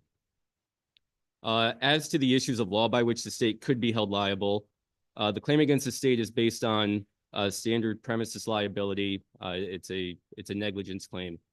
The state's position is that it has statutory immunity pursuant to the recreational land use immunity statute. And on that, there are 2 purely legal questions that need to be answered in this matter. And we believe that they should be decided by the courts. First, does the recreational land use statute apply to the state? It's our position that it does not, and therefore suit should have been authorized. Even if it does apply to the state, then there becomes a question of whether the claims commissioner has jurisdiction to hear claims like this one that are based on the exception to recreational land use immunity for the willful or malicious failure to guard or warn against a dangerous condition. It's our position that if the state is afforded immunity pursuant to the statute, then it must also be subject to the exception to the immunity for that willful or malicious failure to guard or warn against a dangerous condition. And that brings us to the issues of fact by which the state could be held liable. And specifically before Amanda's incident, the state was aware of at least 6 different incidents in which visitors fell at this park in the exact same location, each resulting in significant injuries. DEEP responded to each of them. And despite the awareness of the condition, the state did absolutely nothing to warn or guard against visitors continuing to use this trail. I've briefed everything. It's in a written statement. Just one last point I want to make is that, We have questions for you from Senator Kissel. Thank you very much, Chairman Stafford. Thank you for attending. I've been lucky enough to be on this committee for a long time, and I remember the times you've come and testified before, and actually family members, and it's a heartbreaking situation. And I remember it distinctly because this took place in my district. And my recollection was that not only did the state not take any action to prevent this from happening again and again and again, but that this was a trail, and you were sort of like pointed in a direction of go this way, and there were no alternatives offered. If you want, if you can do it very, very briefly, you said you have one last quick point, but I want you to at least recognize that I, for one, recognize this as a heartbreaking situation. And of course, it's going to come up for discussion by all of us, but I think there's some big question marks regarding this particular matter. And if you wanted to add to that. Thank you, Senator. And right, the one last point that I did want to make is that the Office of the Claims Commissioner previously authorized, and it was a different commissioner, but that office previously authorized suit on a case arising out of the same exact issues of law, similar facts as Amanda's case. On July 28th of 2022, the Claims Commissioner granted permission for Adam Messing to sue the state. And his case arises out of a fall, like I said, from the same location at Enders Forest State Park. So those same legal issues that have been presented here are presently being presented in state superior court in Hartford. And so what we have are 2 inconsistent decisions. One claim is pending in superior court, and our claim it has now been denied. And so for the sake of consistency, I believe that both of these claims should be heard by the same superior court so that we do have consistent decisions. Thank you for that elaboration. And I personally agree that having disparate paths leading to potentially different decisions won't help practitioners or parties that are alleging negligence on the part of the state in the future making a determination. It also wouldn't help the claims commissioner going forward either. But thank you, Mr. Chairman. Representative Fishbein. Thank you, Mr. Chairman. You mentioned that is it the Messing case is going forward in Hartford? Correct. Messing. That is correct. Okay, I just did a search for that name. What's the first name of? I have a docket number for you. I believe it's being brought by an administrator, so it might not come under Adam Docket number Messing's name. Would be helpful. Yeah. HHD CV 22 61 61 621.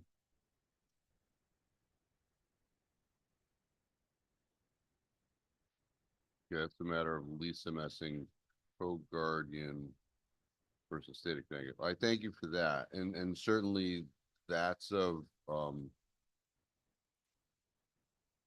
proper word isn't concern. That's of help to me in my determination here, because You know, a lot of times what we run into is the public emoluments issue on claims. If you know, carve out a particular individual because of, you know, a level of sympathy or something like that, and you treat them differently than the general, then that's a public emolument. And I know the AG's office has been successful in asserting that in the Superior Court to get rid of cases.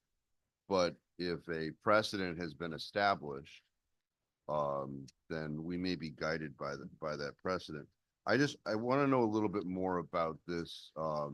So I take it because there's an administratrix that Amanda passed as a result of the incident that you're talking about? That's correct. Back in 2013. Yes. Okay. And can you just tell me something about what happened? Walking on a path, hiking? Sure. So Ender State Forest, it's a state park in Granby, and there are trails maintained, created by the state.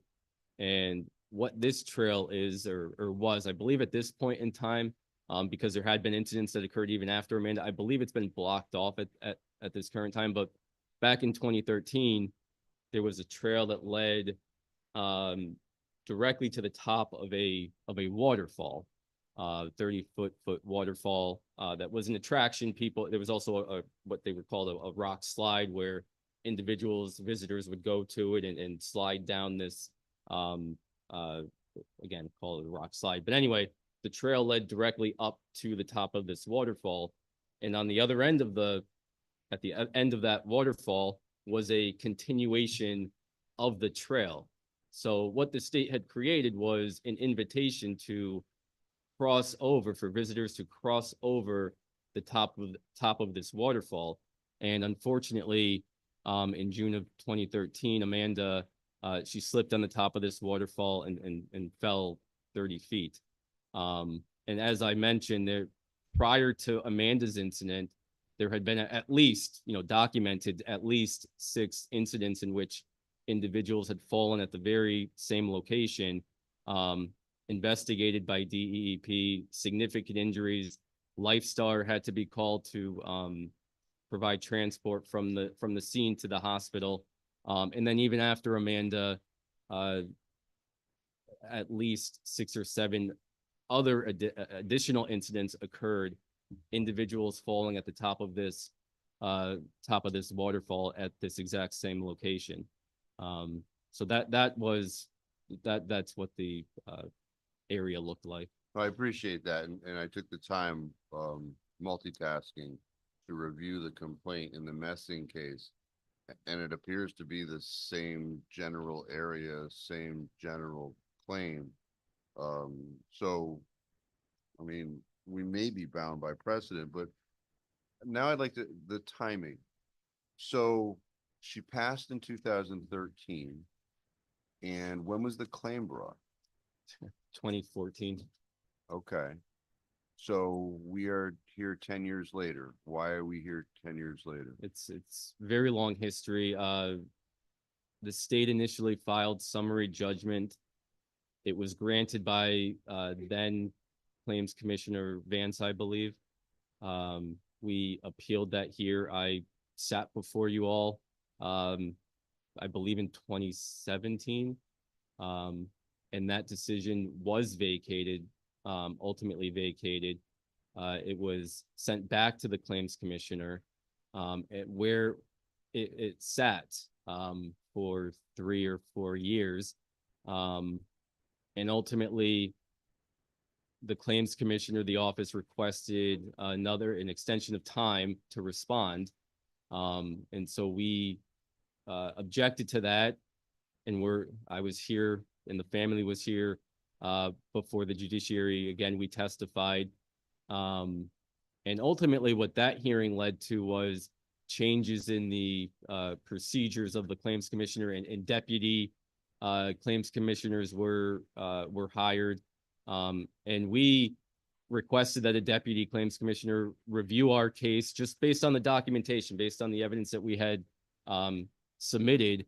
And for whatever reason, we requested status conferences. For whatever reason, nothing was heard of until Claims Commissioner Shea, he takes office, and To his credit, he has tried to move the matter along, and we've had multiple hearings before Claims Commissioner Shea, and ultimately he denied the claim. But So I want to get to the statute. What statute is that the claims commissioner relied upon in denying or dismissing the claim? the recreational land use statute 52-557 G, I believe. 52-5, that would be a reg then, right? 52-557 G. Oh, 557. Okay, got it. 557.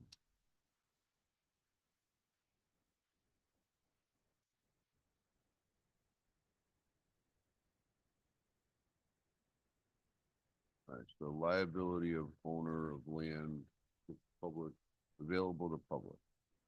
Owner of land who makes any or part of land available to the public without charge, rent, or fee for recreational purposes owes no duty of care.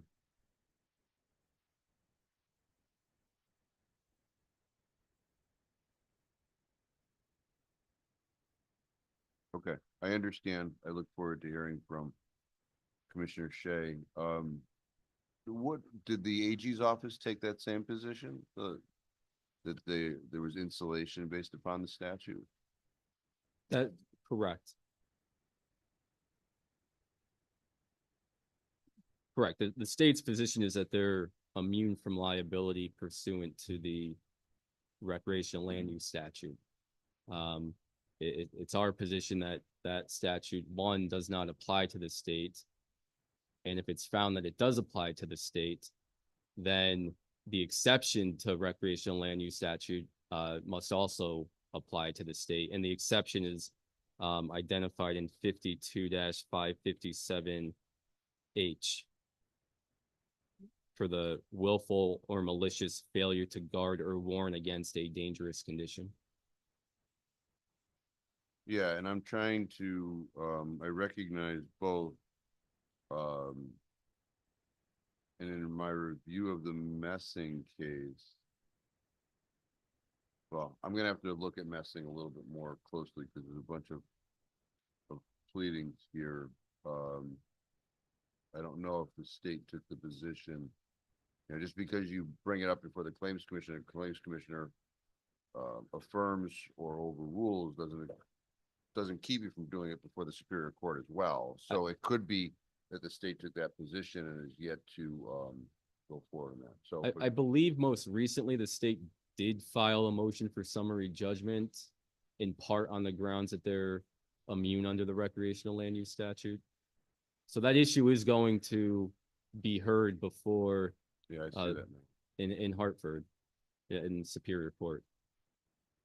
Yeah, it's an interesting issue. Yeah, well, thank you. Thank you very much. Thank you, Mr. Chairman. Senator, Thank you. Thank you. Were you attached to this in the 2017 case against Commissioner Esty? I'm sorry, sir. Were you attached to this case when it went to the Superior Court against Commissioner Esty? Yes, we did sue the individuals involved in that I believe Right, it was and dismissed. that ultimately got dismissed. Am I wrong in reading that the issue of 52 hold on a second, statute 52-557G came up in that? Because it looks to me like I believe Go I'm ahead. sorry. No, I'm sorry. Go ahead. I believe it was dismissed because the court found that while we were suing the individuals, the court found that we were really suing them in their capacity as state employees. And again, I may be reading this wrong, but it seems to me that in there, it says that statutes 52-557G, the recreational use statute, immunized the state from liability to which there was no applicable exception in that case, right? Am I wrong in reading that?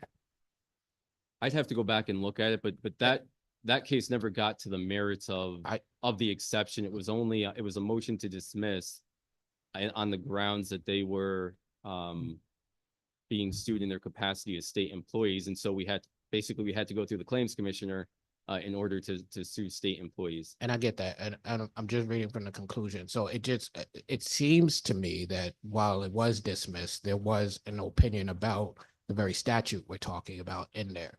And as I'm trying to think about what we are looking to do here, and you trying to go to the Superior Court, if the Superior Court's already spoken on that, that matters as well. So I'm just trying to get some clarity on that. So if you could help provide that, that would be great. Thank you. Okay, thank you. Further questions or comments? Representative Jacobson. Thank you, Mr. Chairman. Good morning. Morning. In reviewing your memorandum, I see that between 2006 and 2017, there were approximately a little over a dozen incidents similar to the one that you're claiming. To your knowledge, have there been any similar incidents subsequent to 2017? I do not know that for sure. I'm not sure. My understanding, and I could be incorrect, but I believe at this time the state has taken action to block off the top of this area so that individuals can no longer go there. I'm not positive about that, but So that's kind of where I was going at. So I understand that maybe in court there might be an issue of a subsequent remedial measure, but it would be helpful for my analysis, I believe, to know whether or not any such type of remedial measures had been undertaken to this site. Because if you're looking at something like an incident a year for an 11-year period, that's not insignificant. But then you have this abrupt cutoff, and I'd like to know if there was a state intervening reason as to why. So if there's anything you can do to illuminate this committee on that, I'd like to know if you can, please. so I'm sorry if I could. Was there any type of measures undertaken in approximately 2017 to address the issues that your client's complaining of? After 2017? Correct. Again, I believe so, but I don't want to give you the wrong information at this time. Okay, thank you. Thank you. Further questions or comments? If not, thanks for being with us. David Keenan. Thank you.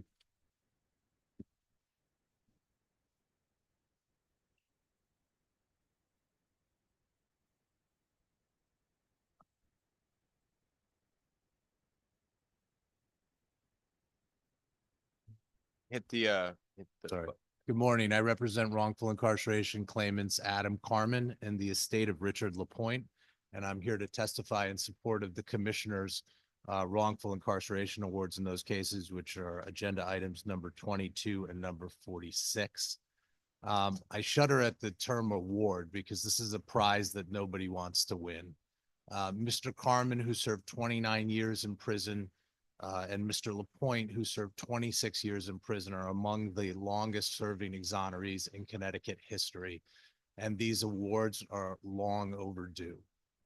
Thankfully, with the conscientious work of the commissioner and frankly, with the helpful and constructive input of the Attorney General's office, we're here before you today seeking approval of the awards. My colleagues in Mr. Carmen's case are Allison Frick, who submitted written testimony, and Doug Lieb. And my colleagues in the Lapointe case are Jim Cousins, who submitted written testimony, and Paul Castellero. Mr. Cousins will answer any questions you may have about the Lapointe case. I wanted to address Mr. Carmen's case quickly, if I could. Claimant Adam Carmen was wrongfully convicted of a 1994 homicide in which another suspect twice confessed his own involvement. Unbeknownst to the jury and to Mr. Carmen's trial defense counsel, the other suspect came forward to police voluntarily, and his confessions were extensively corroborated. Mr. Carmen's conviction was based largely on the testimony of one star eyewitness, but also unbeknownst to the jury and the defense counsel, she had repeatedly failed to identify Mr. Carmen and had instead identified someone else who does not resemble Mr. Carmen as a lookalike to the shooter. Under current law, the purported identification could never even have been presented to the jury. I wouldn't be able to do the work that I do without the amazing and profound resilience of my clients, and Mr. Carmen, who's here today with us, is no exception. Mr. Carmen suffered immense damages as a result of being in prison despite his innocence for nearly 3 decades. He has spent most of his life in small cells without privacy, denied basic autonomy, and unable to pursue normal romantic and family relationships. He was locked away for the birth of his only child and the death of his father. Falsely labeled a baby killer, he faced threats and violence in prison. Nonetheless, Mr. Carmen's reintegration into society since his release has been a remarkable success. He's maintained consistent employment, reestablished strong family ties with his son, Najee, who's here today, and with his now fiance, Val, who's also here today. He's been involved deeply in the cause of improving exonerees' lives, including by advocating for the wrongfully convicted, by sharing his stories with legislators, public defenders, and even the prosecutor who signed his arrest warrant, who upon the dismissal of his charges tearfully embraced Mr. Carmen and spoke publicly of her remorse for the role she played in his wrongful incarceration. Thank you. Thank you. Questions from committee, Representative Fishman. Thank you, Mr. Chairman. Thank you for coming here today. There's a particular aspect of this award I wanted to ask you about, the 12.5% increase. Yes. Can you just speak to that? Because that's over and above the calculation, I believe. And I didn't see the basis in the backup, and I know we'll probably address that with Commissioner Shea, but I wanted to give you the opportunity. Sure. So I think the statute refers to a list of factors that the commissioner can consider in terms of whether to increase the award, including the severity of the crime, the effect that, and I don't have the statute in front of me, but the effect on family relationships. This was a negotiated resolution with the Attorney General's office that has since been vetted through a hearing by the Commissioner on Eligibility Determinations, and we came to the agreement on the amount with the Attorney General's office. Speaking for our side, at least, I think the amount reflects both the severe duration of Mr. Carmen, prolonged incarceration in comparison to other exonerees, the extreme suffering that he personally went through as a result of the nature of the charges. Being convicted and accused of being a baby killer is a terrible ordeal to have to go through in prison, as one can imagine. And the extreme loss of family ties and damage to his reputation as a result of that. I think all of those are the factors that help support an increase in the award from the ordinary baseline. I appreciate that. Of those, the baby killer aspect, I certainly can sympathize with. I think that a lot of the other stuff is baked into the large awards that we're giving. So I can understand that. What is the baseline? Because in the award document, I'm looking at, this is the last section. It says the compensation award is appropriate. It says it's $7.9 million, and it says it's a 12.5% increase from the baseline award. I didn't see a reference to what the baseline award was. So attached to the commissioner's decision is a report of our economist, Stephen Shapiro. I don't know what page of the PDF this is, but I believe it's I printed it out. So okay, I think it's exhibit 4 of his report. And I think 200% would be $7.14 million. Okay, now the economist, that's Analytic Resources. Yes. You hired that entity, correct? We hired him, yes. But the state, he has appeared before the commissioner and testified previously, and the state has actually had the opportunity to examine him in another case, I believe the Horn case, actually had him do some calculations that were later used by the commissioner. And these calculations were given to the Attorney General's office and vetted by the Attorney General's office as well. Yeah, I understand. So in reviewing this, am I to understand that it's your expert who calculated the numbers for the claims commissioner, or the claims commissioner had their own? We're just looking at the process. Yes. Right. So we retained the economist. He calculated the figures. We shared those figures with the Attorney General's office as part of our negotiations. They vetted the figures. We came to an agreement on what we thought the award should be. We submitted this exhibit during the hearing before the commissioner in support of that. Essentially, these numbers were agreed upon by the Attorney General's office as well. So I would consider them uncontested. And then I think this was the one that they talked about the range. The numbers.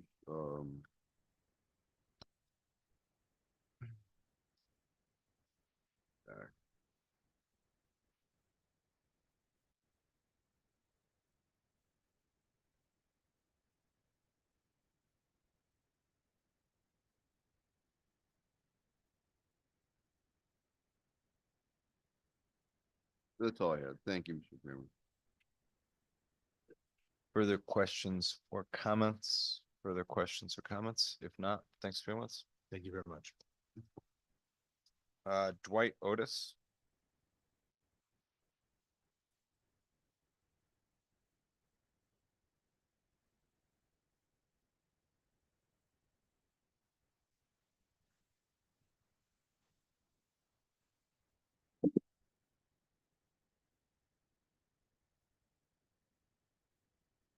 Good morning. On September 3rd of 2018, I was hiking through the Building Wildlife Management area in Vernon with my wife Sharon, our friend, and our dogs. Hiking through Connecticut is common for my wife and me as we like to explore the state we both grew up in. Towards the end of our hike, we crossed over a wooden bridge that spanned the Tankerhoosian River. It was then that a rotted board on the bridge collapsed under my left foot, causing me to fall through the bridge. I fell headfirst into the river approximately 10 feet below the bridge, hitting my head on a boulder a few inches under the water surface. Unfortunately, I did not lose consciousness, but laid face down in the water. I tried to get up and realized that I couldn't move my arms or legs. I was floating face down in the river, paralyzed from the neck down. Had my wife not been there to jump into the river, roll me over, and support my head and neck above the water until emergency crews arrived, I would have drowned. The injury I sustained in the accident is called central cord syndrome. The nerve pain I feel causes tingling and burning in both arms. It extends from my shoulders to my fingertips. There's no treatment that can stop nerve pain. It's permanent. I will feel this pain 24 hours a day, 7 days a week for the rest of my life, just as I have for the last 6.5 years. I experience an even stronger sensation in my arms when they're touched, like I'm being burned. Even a hug causes me pain. Cold temperatures exacerbate my nerve pain, made even worse because wearing long sleeves is painful. I've lost fine motor skills in both hands, sensory loss in my legs that affects my balance. I suffer from memory loss and bladder dysfunction, and I have constant neck pain every single day. Since my accident, these symptoms have all worsened, and I fully expect them to continue deteriorating over time. The DEEP in the state of Connecticut were aware of the unsafe condition of the bridge and the rotted boards at least 6 months before my accident. At that time, deeming the bridge a safety hazard, and yet no repairs were made. 4 months before my accident, materials were purchased to repair the bridge, but no repairs were made. In June, 3 months before my accident, the bridge repair project was deemed to be high priority, and still no repairs were made. On September 3rd, I suffered a life-altering catastrophic injury because of the rotted boards on that bridge. The next day, on September 4th, I finally got around to fixing it. The state-owned Building Wildlife Preserve is often used for multi-day hands-on educational field trips by elementary schools. Imagine if a 4th grader on a field trip had fallen through that bridge. I understand the Recreational Land Use Act and why it exists. If I had tripped over a tree root or hit my head on a low-hanging branch, I wouldn't be here today and you would likely never know my name. That's not why I'm here. 6 months of inaction, 6 months of knowing that bridge was dangerous. No repairs were made, not one warning sign posted, and not even a piece of caution tape was put up. Any of those things could have prevented my accident. The state had time to act and they chose not to. I respectfully request that you don't let the state hide behind the recreational land use to escape accountability for their negligence. I feel that they pierced the veil of that Recreational Land Use Act when they didn't warn or post signs. There was no warning ahead of time. Thank you. Thank you. Questions or comments from the committee? Senator Lester. Thank you, Mr. Chair, and Mr. Otis, I'm sorry about what happened to you and the pain that you're in. So it's your understanding, you know, looking through the statute that the claims commissioner is citing and denying the claim. He cited a couple of other cases that had come up. There was a case called Messing and a case called Burkhalter. And the situations in both of those cases seem quite similar to what happened to you. And so I'm understanding in those cases, the commissioner allowed those claims to go forward. In your case, he's saying they didn't. My understanding, just briefly reading through the statute, is that it does allow cases to go forward where the conduct by the state is willful or malicious. I don't know about malicious in this instance, but you were talking about what the state did and did not know and how long they knew. And I don't know, are you suggesting to us that that conduct, I know you're not a lawyer and I'm not either, but there are a lot of lawyers on this committee. Are you suggesting that that conduct was willful and you were just talking about what the state knew? Could you just expand a little bit more on that? Is my understanding of the term willful, a conscious disregard. 6 months warning or notice to at least install signs at that bridge, caution tape, do not cross, cross with caution. Nothing was done. It wasn't that someone thought someone else did it. It wasn't that they thought it was done and it was over and done with. The state admitted, to my knowledge, that no sign was ever posted, no caution tape was ever installed. There was no warning whatsoever, even though a minimum of 6 months before they knew that that bridge was dangerous. That was what we learned in discovery from their the facts that they supplied to us and emails that follow that back the whole 6 months. So whether it had happened before then, in my mind, that seems to be willful, that there was no time given to even put up a caution sign. Thank you for your testimony. Thank you. Representative Fishman. Thank you, sir, for coming here today. Thank you. You know, more by the way of comment, and I'm having difficulty seeing on a premises liability case, given the oral facts, us not allowing people to at least sue, where the Superior Court could address the statute that lies in place. So just by way of comment, I know we're not debating this here today, but that's where my thoughts are. Thank you, Mr. Chairman. Thank you. Comment or question from members of the committee? Comment or question? If not, thank you for joining us today and providing us with some more information on your claim. Thank you. Okay, next is Sharon Reynolds.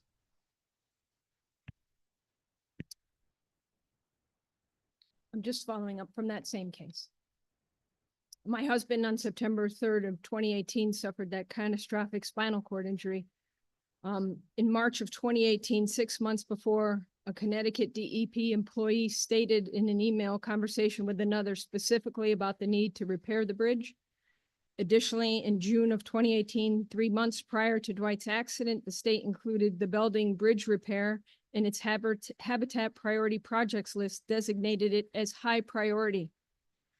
The state was fully aware of the rotting boards and the safety hazard they posed, yet despite this knowledge, the state failed to make repairs and did not issue any warnings.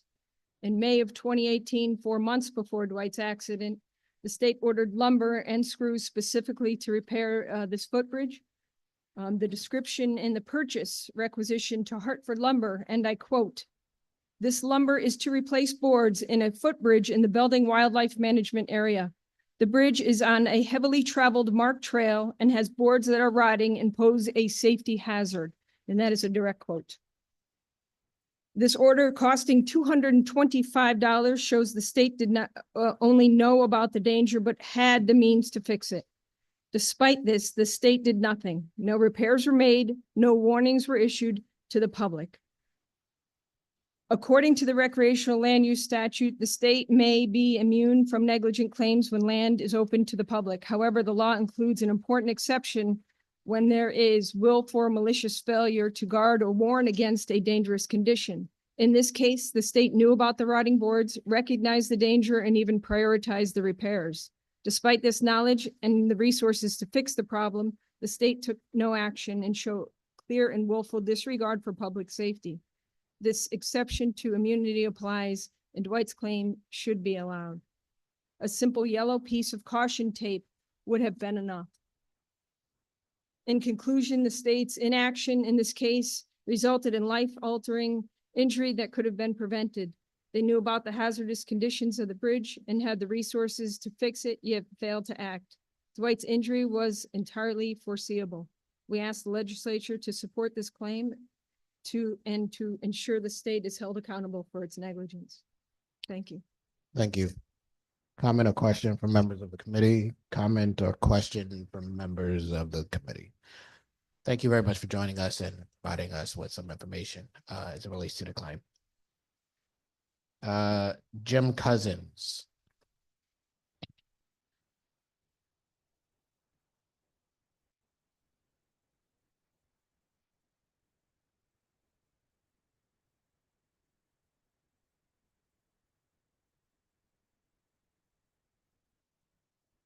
You need to hit the button in front of you so the mic is activated. There you go.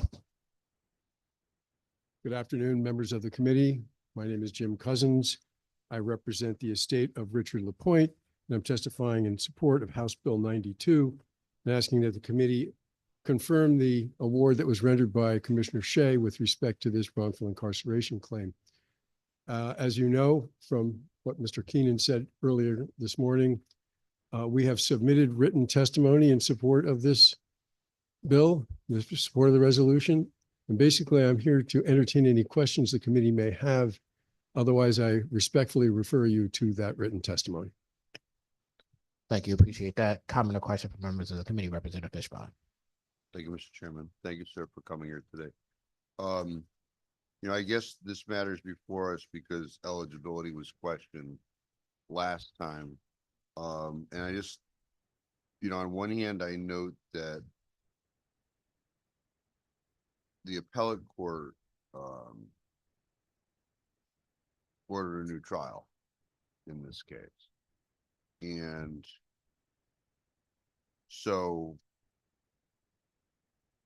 is it the position of the claimant that the eligibility is based upon the color of innocence? Well, the Connecticut Supreme Court affirmed the appellate court, and the Connecticut Supreme Court found that there was a Brady violation and there had been proof of a compelling and complete alibi that was available to Mr. Lapointe that was never presented to the jury. In addition to that, there was DNA testing done that excluded him as the source of the male DNA on various crime scene evidence that was clearly touched by the assailant. So there's two grounds for eligibility. One is that the dismissal was on the grounds consistent with innocence, and that's the alibi that the Connecticut Supreme Court found it was compelling and complete, and on the DNA testing that was conducted that eliminated him as the suspect. The second ground is the Brady violation, which constitutes misconduct. So those are the two grounds. Yeah, no, I know what the statute says. And so the Brady violation overtakes the innocence aspect. So I understand that. It was unclear from the decision. So that's all I have. Thank you, Mr. Chairman. Thank you, Representative. Comment or question from other members of the committee? Comment or question from other members of the committee? Seeing none, thank you for joining us. Thank you very much.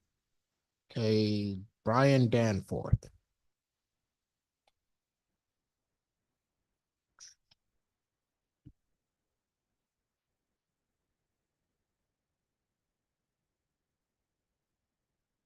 Good morning or afternoon. I'm not sure where we are. I haven't looked at my phone lately. It's afternoon. My name is Attorney Brian Danforth. My office is in Tallinn, Connecticut, and I live in Ellington, Connecticut. I'm here on item number 45, HJ 91, confirming the award of Edwin Glass. I was here before you on February 14th, so I really don't have much to add to that prior testimony as far as Edwin's situation and its condition. I would like to add that one of the counts against him was for sexual assault, and while he was in prison, by the way, he was absolved of that at the trial. That caused him a lot of suffering while he was in prison. And this was also an election year in 2016, and his case became the fodder for a lot of politicians' re-election campaigns, and it caused them also some great distress. By way of background to anybody who was not here in February 14th when I was here, Mr. Glass was incarcerated for a crime, a robbery at a house, which he did not do. And they went through all the way to the appellate court, and they acquitted him of the charges because basically the only thing that they found was a very poor piece of DNA evidence, and pursuant to the court's ruling, which is found in the stipulation, which I'm sure you've all seen, address that within the court decision. So I'm not here to redo any of my prior testimony. There was a directive on February 14th. I worked with the Attorney General's office and had a hearing before the commissioner. And now I'm asking for that Mr. Glass's claim, his award be granted to him. Thank you. Comment or question from members of the committee, Representative Fishbone. Thank you, Mr. Chairman. Sir, I'm still trying to figure out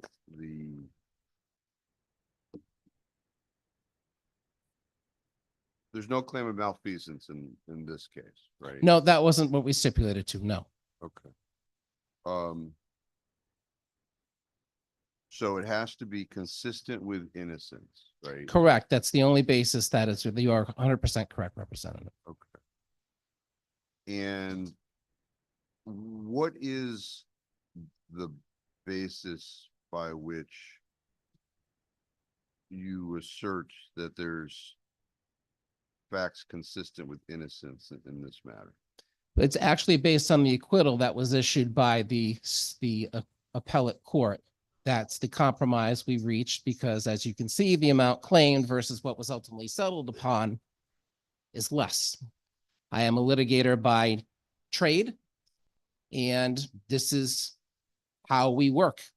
We assess the pluses and minuses of a case, and we go in. I just settled one this morning in housing court. I settled one with CHRO the other day. I'm a litigator.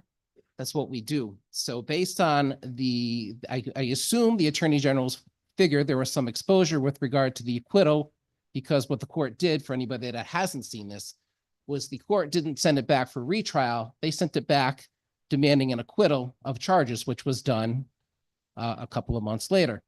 We're saying that acquittal in and of itself are quote unquote grounds consistent with innocence as stated within the statute. Okay, so what are the facts that are consistent with the grounds of innocence? Well, it's the acquittal with the lack of evidence there. The Supreme Court stated that the evidence itself did not adhere to something that allowed for guilt beyond a reasonable doubt, and that there was no basis there that he should have been acquitted of the charges. Okay, I'm reading from the decision.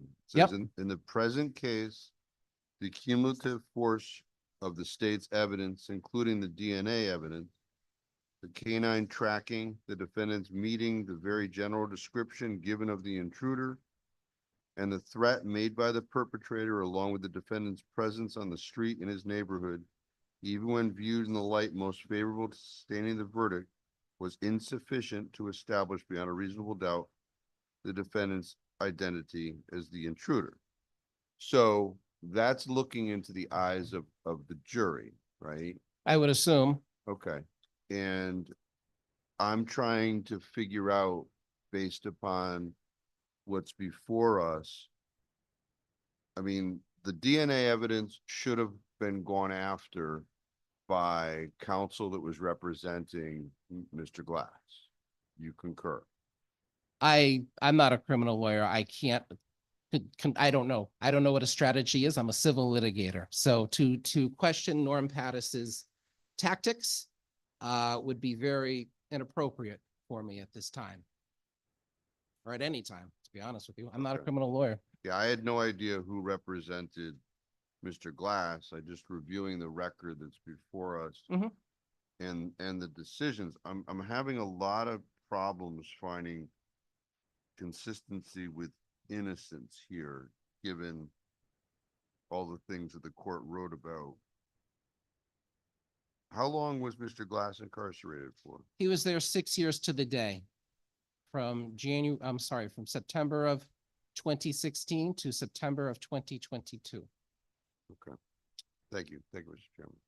Thank you.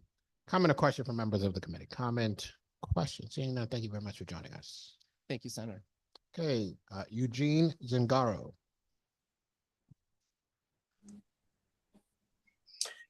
Good morning, sir. Good afternoon. I'm sorry. Good afternoon. You may proceed. Thank you very much. Sir, first of all, to be clear, I'm here on claim number 26340, and I am asking that the committee vote no on SJ number 62. We are only asking that the committee reverse the decision and send it back with instructions that allows my client, Skylar Russo, to sue the state. It's not a guarantee her lawsuit will succeed. It's just an opportunity for her to get her day in court. If you could please let me know when I'm getting close to my 3 minutes. I have seen that you're very time conscious, and I intend on complying with those limits. Sir, my client pled guilty, and after cooperating with the state, and was incarcerated to 12 years. She did so as a teenager. At that time, her emotional and I would say sexual maturity stunted. She went into prison as a teenager and was preyed upon by a corrections officer that convinced her, in exchange for, I believe it was shampoo and candy, that she should have sex with him.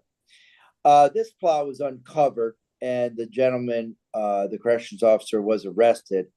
After he was arrested, Ms. LaRusso agreed to testify and cooperate with the state, which she did.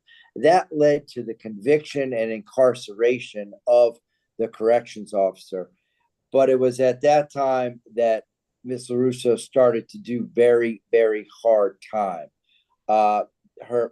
The fellow corrections officers, who were friends with the one that was accused of violating and preying on her, were the ones charged with looking over her.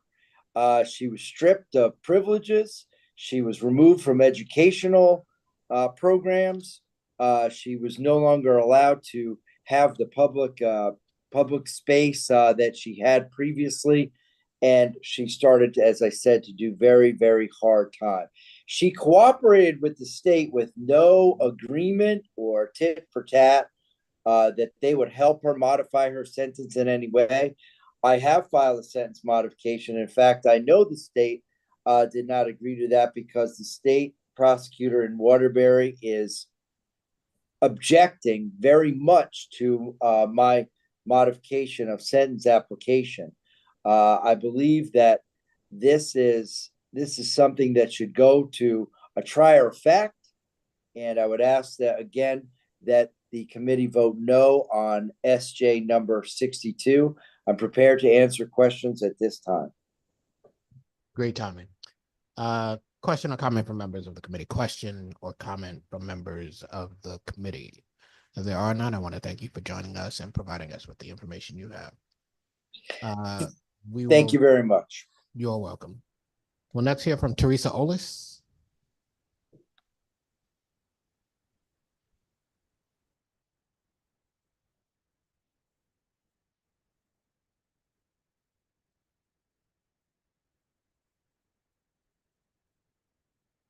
Teresa Olis, I see you on.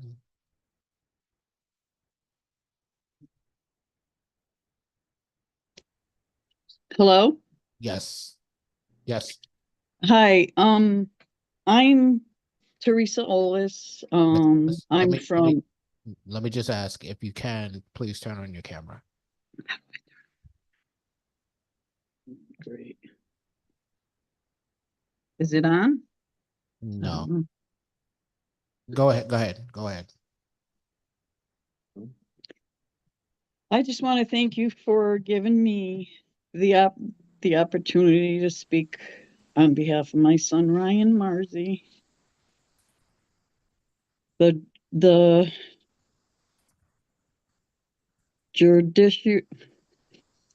Judiciary Committee should vote to allow the estate to sue the state for negligence, use of excessive force for actions of Trooper Desmond Stimpson. My son was taken from me This was very traumatic. Never thought I had to be sitting here doing this. I feel it could have been preventable and was senseless. As his mother, seeing principle and justice of my son, Ryan Marzi, not here with his voice, and a big part of me has died. And every time I wake up in the morning, I have to live with this day to day, with this the rest of my life. Thank you. Thank you. Representative Fishbach. Thank you, Mr. Chairman. Good afternoon, ma'am. Very sorry for your loss. Can you just orient me, which case is yours? Ryan Marzi, Do you have a number by any chance? 11. A number 11, I'm being told maybe it's Teresa Olis. not 13. Number 11. 13? Yes, 13. 13 is, the decision of Ryan, the estate of Ryan Marzi? Yes, correct. Okay. And that's the case that we heard about earlier today with the tasing and the embolism? Correct. Okay, thank you for orienting me. And, once again, I'm very sorry for your loss. Thank you. Mr. Thank you so much. Thank you, Representative. Comment or question from other members of the committee? Comment or question from other members? Seeing none, thank you very much for joining us. My condolences to you. Thank you. Okay, we have the Office of the Attorney General.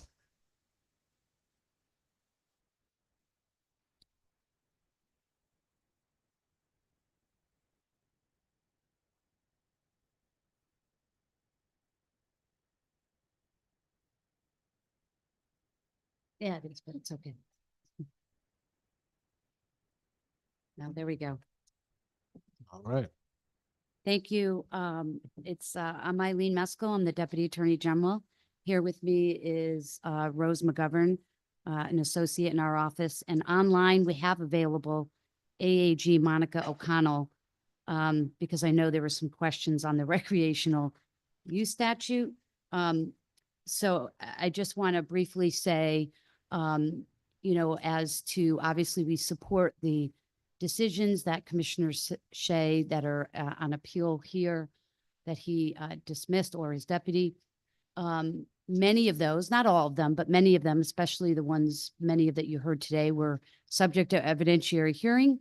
He or his deputy heard the witnesses, assessed the evidence, and came to a decision. And we ask that you uphold those decisions.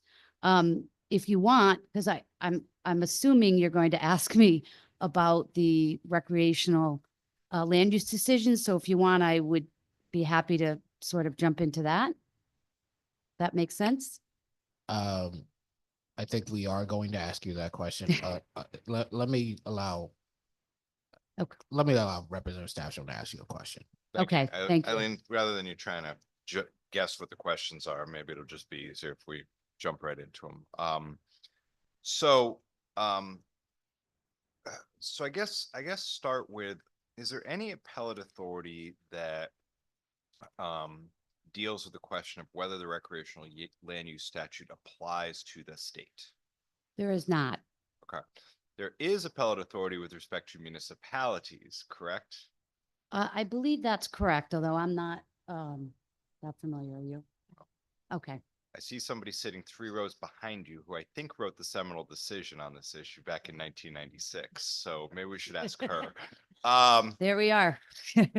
But from my really quick admitted research in the last 20 minutes here, it looks like there was a decision authored by Justice Katz in 1996, not to date her, that held the recreational land use statute does not apply to municipalities, that municipalities are not owners within the meaning of that statute, which admittedly, that decision, there's a dissent from Chief Justice Peters and Justice Callahan, and that decision overruled a case that was only issued about 2 or 3 years earlier in Manning that held sort of the exact opposite. Is maybe I got that completely wrong, Justice Katz, and scold me later, but that was my real quick 10-minute research as we were doing other things. I'm getting a thumbs up. So I'm going to assume that was the status of the law, and I believe still is the appellate status of the law. So I guess my question is sort of how comfortable are we with the position that the recreational land use statute applies to the state of Connecticut, given the Supreme Court has weighed in on this for municipalities, and I would think that if a municipality is not an owner within the meaning of the statute, then the state probably is not either. Well, I'm not familiar with the decision. So, but what I can say is that there are some distinctions between law on municipal, first of all, immunity and state immunity. There are different standards and sometimes different principles that are that apply. What I will say is that we have, and let me be clear, we have argued and we continue to argue before the Claims Commissioner and in the Superior Court, which I'll get to in a minute, in Messing, that the statute does apply to the state and that state is immune under that statute for negligence. What happened in Messing is my understanding, and like I said, I do have a specific AAG who was assigned that case. What happened is Messing is the claim commissioner at that time granted permission to sue, and there were claims of willful, malicious, and wanton behavior by the state. It went to the Superior Court. Judge, I think it was Stuart Roson's decision back in May of 2024 that dismissed all of those claims of willful, wanton, and malicious conduct against the state and concluded that the state can in fact raise the recreational land use as a defense to liability based on negligence. And I think it was mentioned earlier, and somebody mentioned it, but there is a current motion or motion for summary judgment. So on the motion to dismiss, the court found that was that the state could raise it, but it would have to be done through a motion for summary judgment, not a motion to dismiss. It's not a, and so that is what is currently pending before the Superior Court on Messing. Okay, I guess I get that, and I get where you're getting at. You know, I'm not particularly interested in getting into a fact dispute about what constitutes willful and doesn't and the like. I mean, my personal opinion is that's best left to the trier of fact, which is the claims commissioner. I guess where I'm looking at it though is just as a matter of law, it strikes me that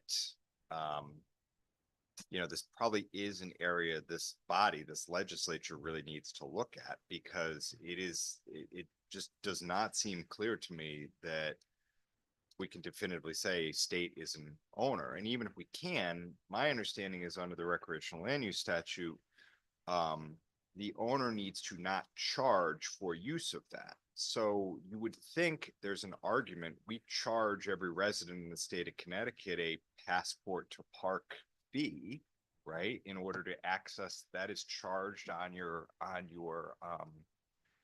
license renewal. Does that mean we are charging every resident for the use of our parks? And if so, the statute doesn't apply because we're charging for it. Yeah, I don't think anyone's actually argued that. In fact, I know in one of these cases, there was a stipulation, there was no fee, right? It wasn't argued that way. What I will say is that I was just advised that the municipal statute has since been amended since Judge Katz's decision, and it now extends to municipalities specifically, is my understanding, on the recreational use immunity statute. You know, I certainly have. Where's that? Not, Is that in the definition section? do you know, Rose? Oh, Do they? I do not. okay. But what I in response to what you said earlier about looking at the statute, of course, I mean, that is what this legislature does, and you should look at what the statute does, what you want it to do, and what you think it should do in the future, for sure. If that's the policy decision of this. Okay.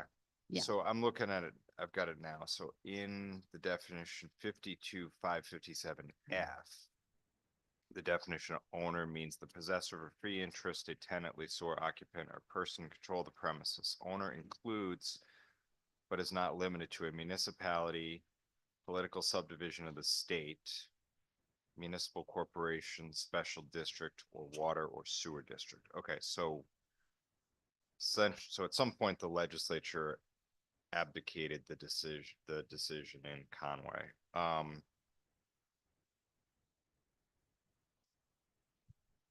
But we talk about political subdivision. We didn't list the state in there, is what the peanut gallery is suggesting over here. All right.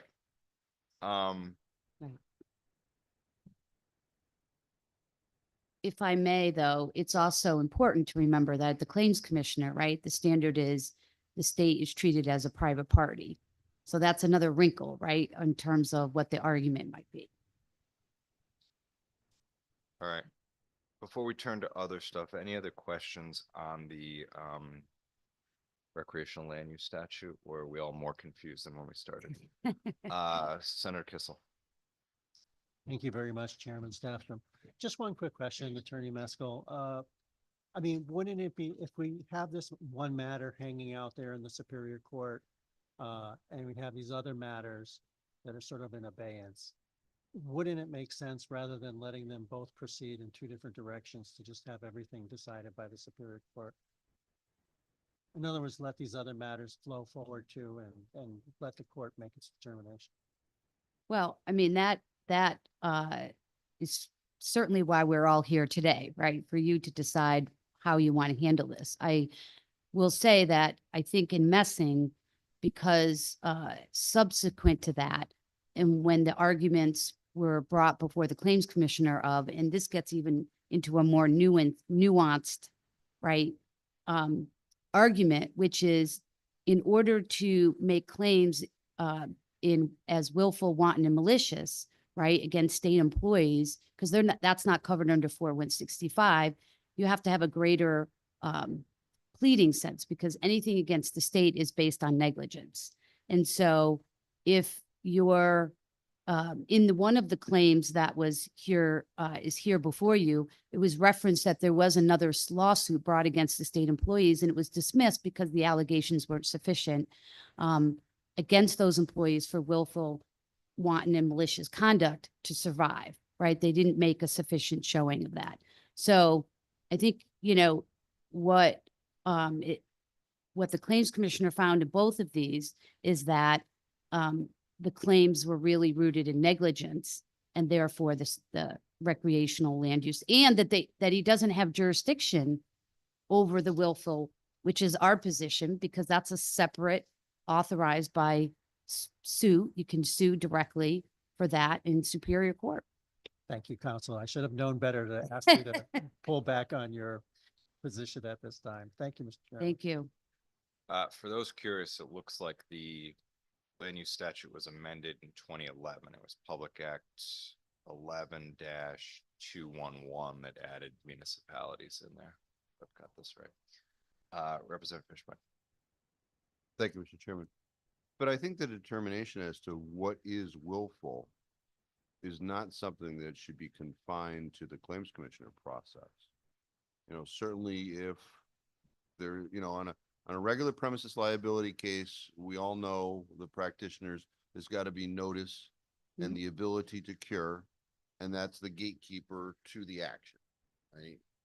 I mean, if one could allege, and I've heard today, that there were other people that, well, one is a traumatic brain injury, right? With at the top of the thing. And that happened a while ago. You would think that was brought to the attention of the government, and you would think the government would investigate that and ascertain whether or not something could be done. And the fact that it isn't done, that nothing is done, is in my mind a conscious act, right? So, but to a Superior Court judge, they may determine that it doesn't rise to that level. But I think that that determination, where that line is not, should not be confined to this process. And certainly if these cases are allowed to sue in Superior Court, it doesn't foreclose the state from asserting that very articulately, writing and arguing it. In fact, I thought Chairman Stafford was going to ask everybody to brief this issue here today, but we didn't get there. But that's my thought on this. Yeah. You know, so any comments? Yeah, you can sue in Superior Court. You don't need to go to the Claims Commissioner. If you sue an individual employee for willful, wanton, and reckless conduct, right? So that, and then you have to make the requisite showing, of course. You have to, and that's a debate, right, between whether one, we then make a determination if we think we're going to represent them. And if we do, then we argue that those allegations aren't sufficient to get to that level. That happens outside of the recreational use statute. That happens in other contexts. So I don't disagree. They can already do that. They can make those allegations, which happened in one of these cases. They sued individuals directly, and that was dismissed by the court. And that's the frustrating portion of the process, because bringing an action against former Commissioner Esty, which I think that was the one that got dismissed and then came back. You want to correct me? So. Well, that's true. That is true. That's the one we're referencing. And also in Messing, I don't know that they sued the individuals, but the court did dismiss the willful count against the state because they're for different reasons. But yes, that's the one that you're referring to.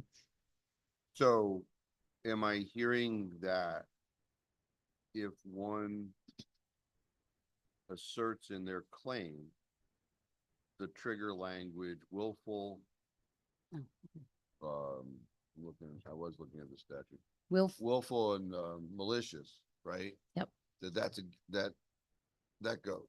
Is that what I'm hearing? Well, that's what we've argued to the Claims Commissioner is if they're arguing malicious, willful conduct, then they can go directly to court and the commissioner doesn't have jurisdiction, which he has agreed with. And I want to clarify, in Messing, the other case, they did sue individuals and those were dismissed. But the other piece that's left in Messing is the claim against the state. So let me just ask you about the process, because I know under prior claims commissioners, we were having problems with this. When somebody, and I don't know if somebody has under this new administration, if there was the ability to sue without going through the claims commissioner process, the claims commissioner was just dismissing. Correct. With no direction. What is the current process? So if a complaint, a claim is filed with the claims commissioner's office that alleges the appropriate buzzwords, are you contacting the individual and saying, you don't need to go into that process, you can just go right to Superior Court? Do you know if the claims commissioner is doing that? Because I know that some of those people that got the dismissals were disappointed and threw it in the, circular trash can, not knowing that they could, and that was the basis for. You know what's going on now?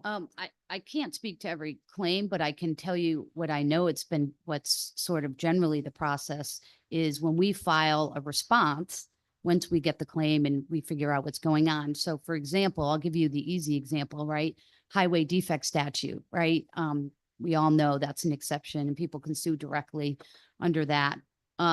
We file a notice of jurisdictional defect, which we identify, right? What the defect is, right? The statute. I believe I'll let Bob speak to what he's doing, but I do know one of the early discussions with Commissioner Shea was making sure his website and trying to give as much information about, hey, these are the exceptions, right? These are the ones where you can go directly to court, and you shouldn't be filing a claim here. I think there was certainly an effort to try to provide information and education to people, so they didn't wait till the end.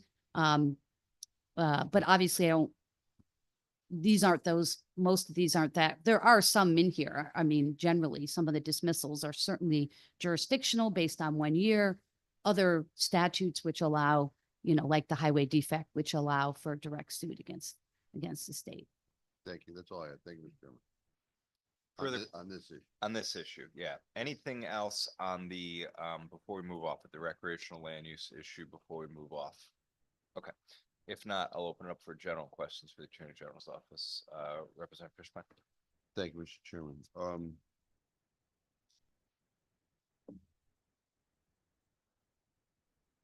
Looking at the wrongful incarceration awards, the Gould matter,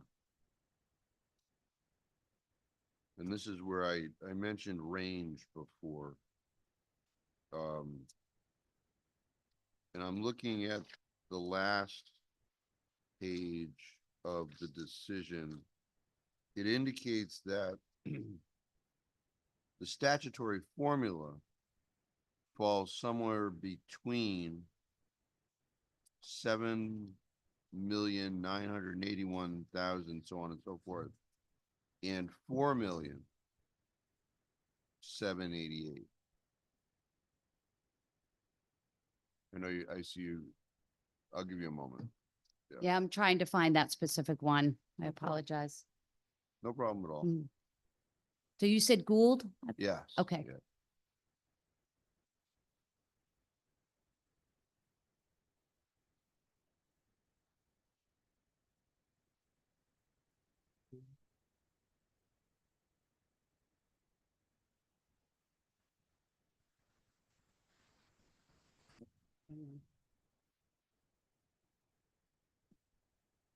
I'm sorry, go ahead. Um, In the decision?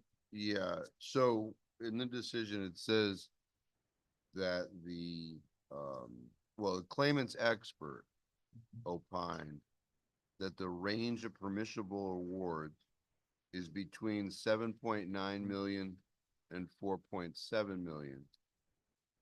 However, and that you accepted those calculations and that the sweet spot is 6.7 million. So it's certainly not the average between the range. How did you come to agree to 6.7? Well, I think it would be unfair to talk about the negotiations that occurred directly between the state and the claimants, right? We obviously look at what their claim on eligibility and what the calculations, we do our own calculations. We obviously, they provide us with those. And so it's what we think. I think what we talked about earlier is, or maybe previously at the other hearing is, what could happen if it goes to the claims commissioner and, what is a best resolution. Those are the general factors we look at in terms of, whether we're going to resolve a particular case and whether the number makes sense. And so, there is a process within the office. It's just not one individual. Obviously, there's the people who work on it, and then it goes and gets reviewed and it gets approved. And obviously, the other side has agreed. I don't know if you're looking for something more specific. Well, I'm just looking for the process. So I guess the answer is that there's negotiation, and that's where you fell in negotiation. Yeah, Okay. that's correct. So I'm looking at, so my first question has to do with the range. I don't understand, based upon what we passed, why you're dealing with a range, because I'm looking at 54-102 UU, which is the operative statute, and it's section 2A.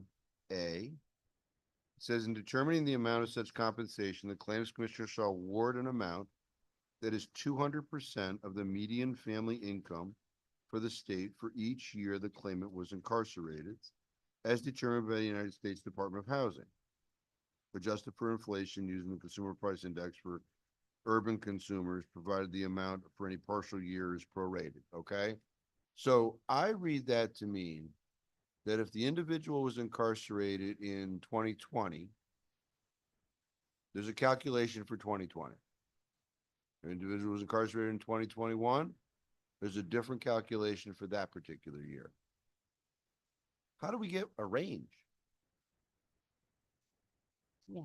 Well, there's two things. I just reading the decision. This was presented by the claimant, right? And so that's a fact that the claimant's expert said there was a range. Whether we agreed there was a range is a different question, but there is certainly the factors that go up and down in terms of the actual. So, you do the actual calculation and then you say you can go up or you can go down. And in some cases, I honestly can't say whether in Gould, I would have to go back and look at the stipulation of facts. But in some cases, maybe we argue that the original calculation is lower. Maybe we don't agree on the years. All the facts can be different depending on what and I'm not saying that's what happened in this case, but so we certainly look at what we think is if there's going to be eligibility and what the minimum calculation is. Of course, there's always a risk that that number could go down at the claims commissioner or the number could go up. And so that's kind of the range that we look at if there aren't other considerations like a debate about what the number of years or what's incarceration or other factors. Okay, I don't see the number of years being a contest in this case. I don't see what incarceration is. I understand there's the thought process that if somebody has an ankle bracelet, that's incarceration. I think we've disposed of that.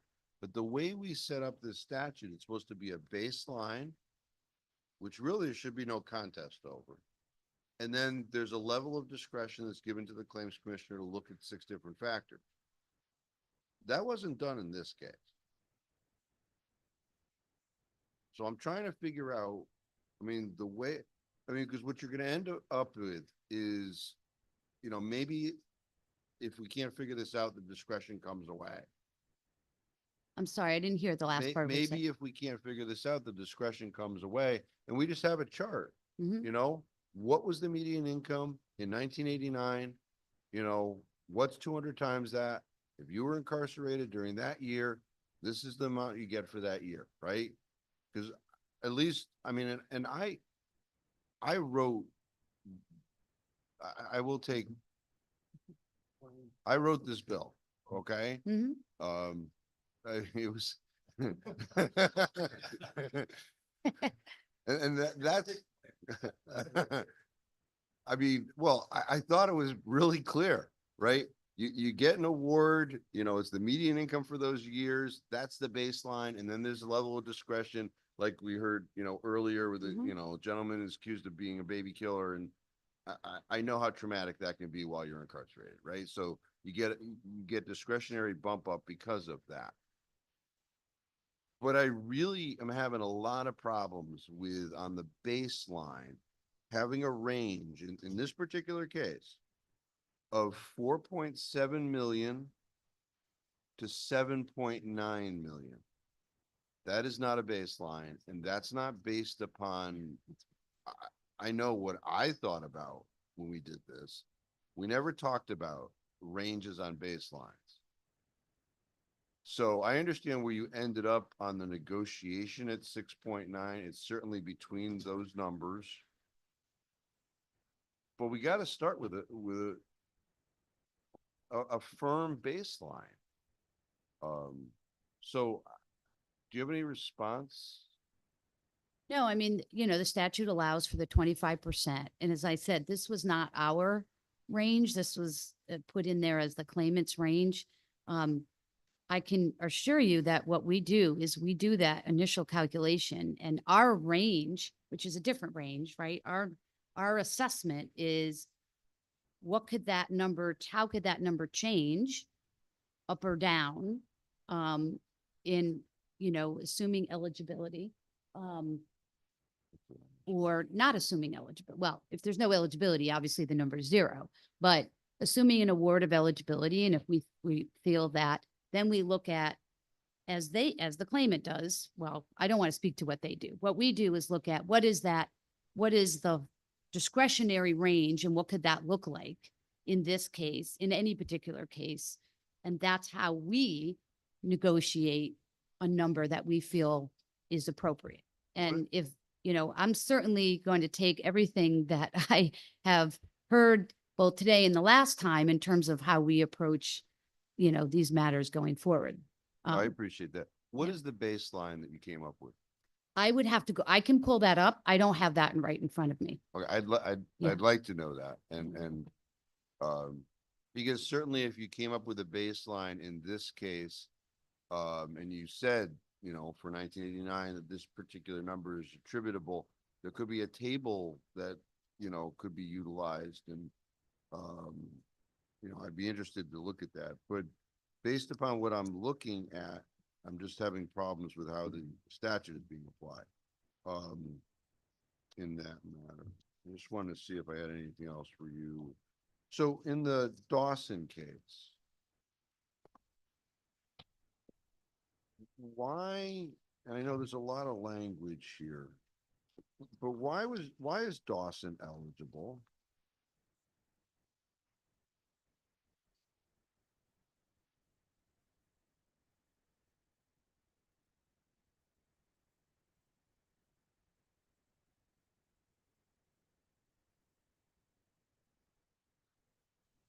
I mean, I'm looking at page 6 of the Claims Commissioner's decision. It says that the Connecticut Supreme Court explained that the cumulative force of the evidence leads us to the conclusion that the jury could not reasonably have concluded beyond a reasonable doubt that the defendant had knowledge of the gun and with intent exercised dominion or control over it. That's the case with the DNA and the fact that the lawyer didn't properly cross-examine the DNA expert as to how the DNA possibly got on the firearm. Could have been by, oral, could have been by touching, could have been by transfer of some other way, but there was no cross-examination as to that. And I'm trying to figure out why bad lawyering is consistent with innocence, given the facts of this case. Because it appears like conclusions are made, because the judgment was reversed and the case was remanded to render a judgment of acquittal, that is the sole reason. Yeah, I mean, I think what we look at, and well, there's two things, right? Whenever we're agreeing to a stipulation of an award, it's a determination, what do we think the trier, in this case, the commissioner, is going to find? And, there is, I think, some confusion about then what consistent with innocence, but certainly an acquittal, I think, is consistent with innocence. I think Commissioner Shea on remand found that he would have been eligible, and therefore approved the recommended award. So, that's not to say, whenever we resolve a case, it's not to say that we don't have things in some situations, we may not feel we have a good argument. In others, we might feel we have an argument, but we think that the risk of going forward would result in a much higher award. And so we work to try to resolve that. And that's, again, something we do not just in this context, but in all contexts, right? In all of our litigation. Yeah, I'm trying to put that, I think it was one of the, it's one of the ones that we reviewed where, all the witnesses were dead and Right. or findable and, state's attorney's office decided not to retry the individual. You know, I just don't want to see these awards willy-nilly. I don't want anybody going to jail wrongfully. But I really think that I think we have a duty here. And I think if we've got to craft some more direct language on determining what that actually means, you know, I'm willing to take a crack at it, but you know, just because somebody got incarcerated, and especially if it's just, you know, they had a bad lawyer, I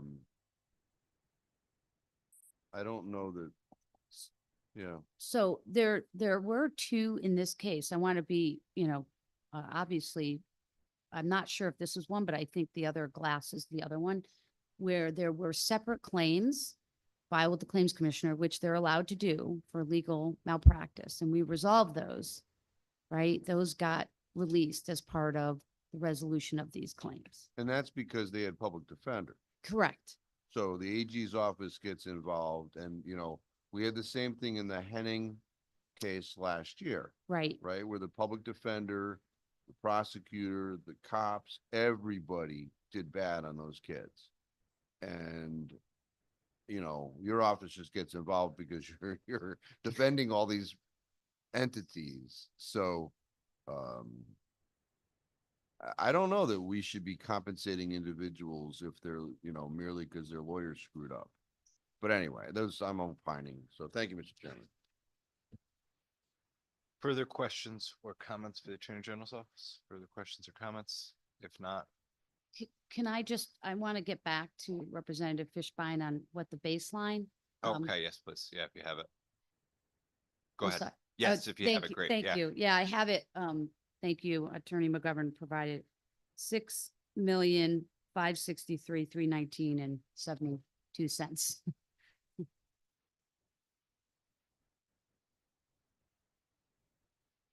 Thank you. Hold on one second, Attorney Maskell. Representative Fishbein? Thank you, Mr. Chairman. So 6.5 was the base, and 6.7 is the amount. Correct.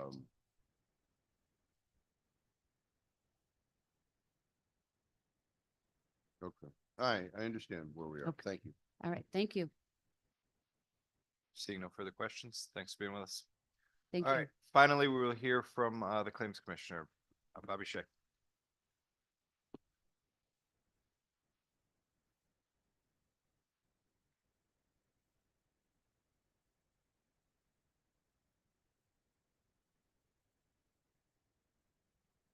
Cameron, do you mind if I just step out for one moment? No, go. Yeah, I'll be right back. Take a 5-minute recess. Okay. We'll take a 5-minute recess.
By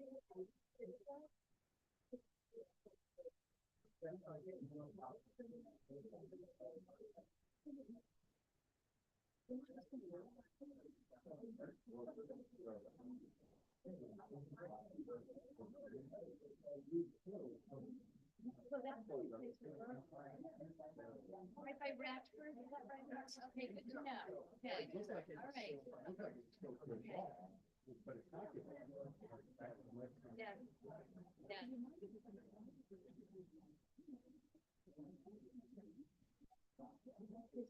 It's been, I had surgery long time ago, but yeah, I had some. So I know someday I'm gonna have to. Cause I hear, don't wait too, I hear the crackling already, but I don't know. Look at me, I was before I was here.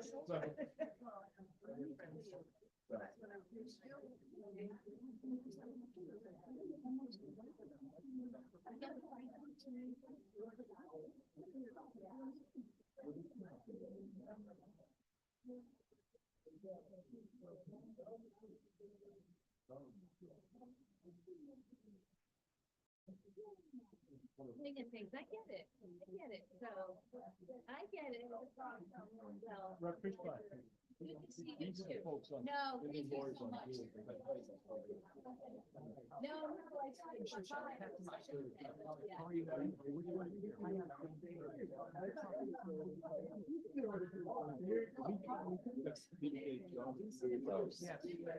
So CHRO. I was like.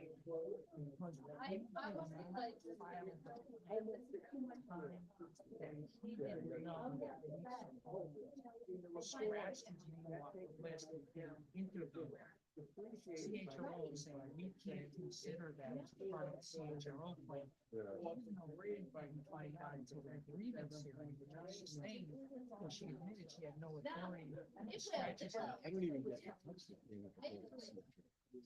Well, unless there's a remedy elsewhere, I think is what the statute says. And CHRO kind of shutting the door. Yeah, yeah. You know what? We're not making.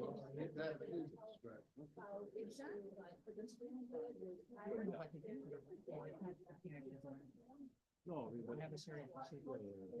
but I don't, but I think what our position is that, if you have a discrimination plan, it's, whether you win or not, I can't touch it.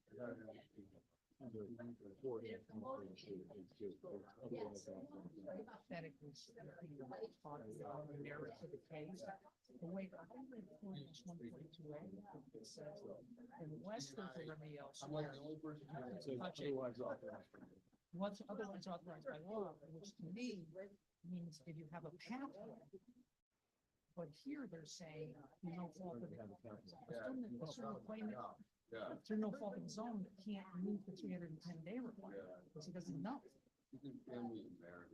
That's a couple, but you should, you can talk directly, you can wait to have a very, You can't walk up there, I guess you can walk up there and talk about it. You guys did up on the board. Yeah. At the end of the day.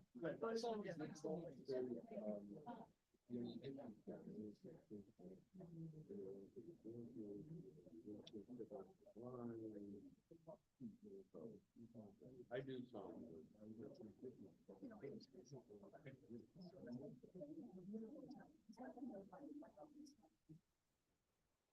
Yeah. Oh, yeah.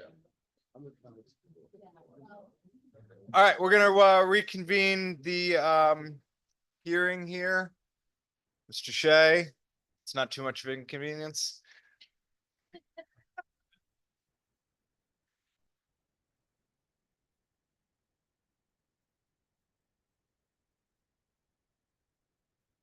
All right, Thank you for the break, Mr. Chairman. no worries. Do you have any introductory remarks, or should we just jump right into questions for you? I have one introductory remark, and thank you for asking. My name is Robert Shea from the Connecticut Claims Commissioner's Office. For most of the items on this agenda today, I want to let the committee know that our office does not enjoy denying people's claims against the state. especially when someone is severely injured or someone has passed away. But we do our best to follow the law. And I assume the same thing is definitely true with the AG's office. They probably don't enjoy opposing people's claims against the state, but we all have to follow the law. That's our job. And it's a very difficult job sometimes. We do feel bad for the situations, but we do our best to apply the law as fairly as we can. So thank you for allowing me to make that statement. No, and I think, Mr. Claims Commissioner, I think that's an important point, right? I think we all kind of have that role today, whether it's the Attorney General's office, whether it's you, or frankly, whether it's this committee. And we're all charged with balancing two very important points and very important needs. One being providing access to justice to folks who deserve their day in court, deserve justice, and balancing that against our frankly fiduciary responsibility to protect taxpayer assets and taxpayer dollars. And so I think we all need to keep that at the forefront of our mind today, and I appreciate you highlighting that. Questions to the committee. Let's start with Senator Kissel. Yeah, more of a statement. Thank you, Chairman Staffstrom.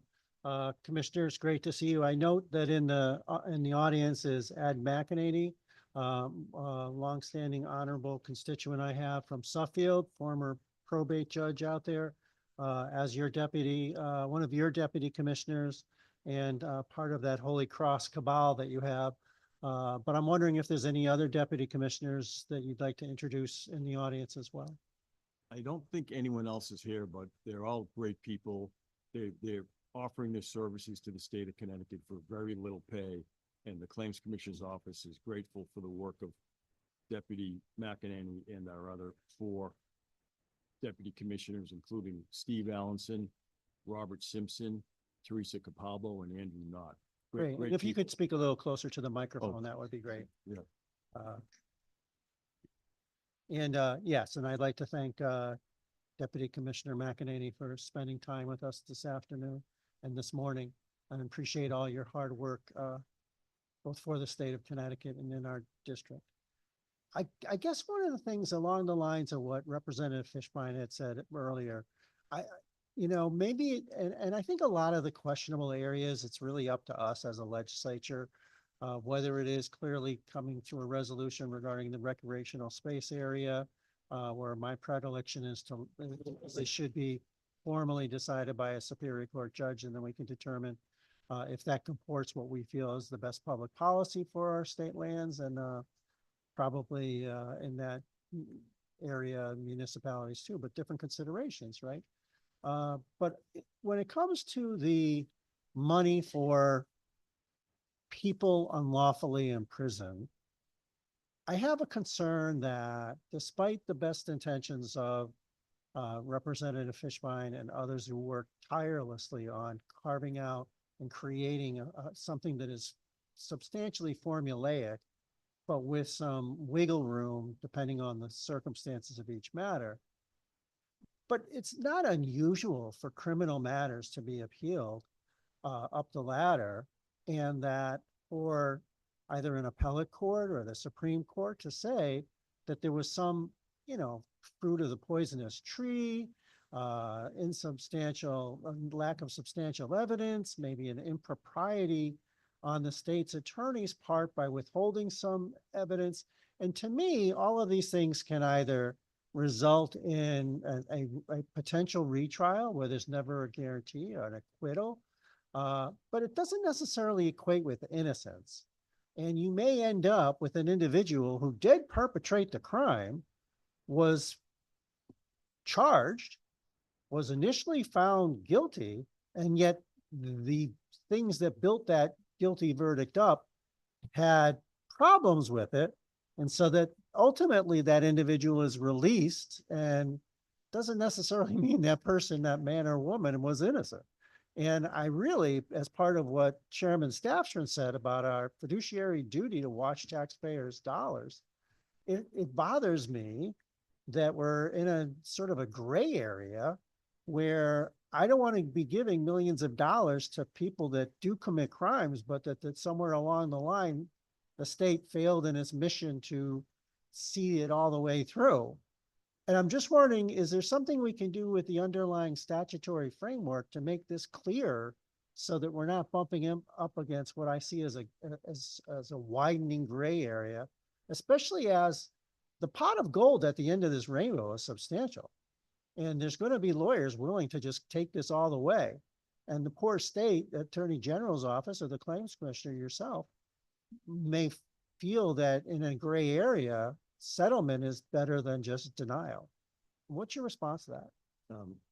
Respectfully, Senator, I'm not sure I'm qualified to inform the Judiciary Committee what the grounds of eligibility should be.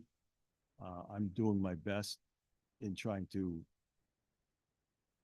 make decisions on the law that was passed in 2024. But I think you should certainly talk with, there's a lot of expert attorneys in this room who do this work as a career, and maybe talk with the AG's office and the state's attorney's office to decide what the appropriate standard is. Because I'm not sure what would be appropriate, Senator, for the Judiciary Committee to decide.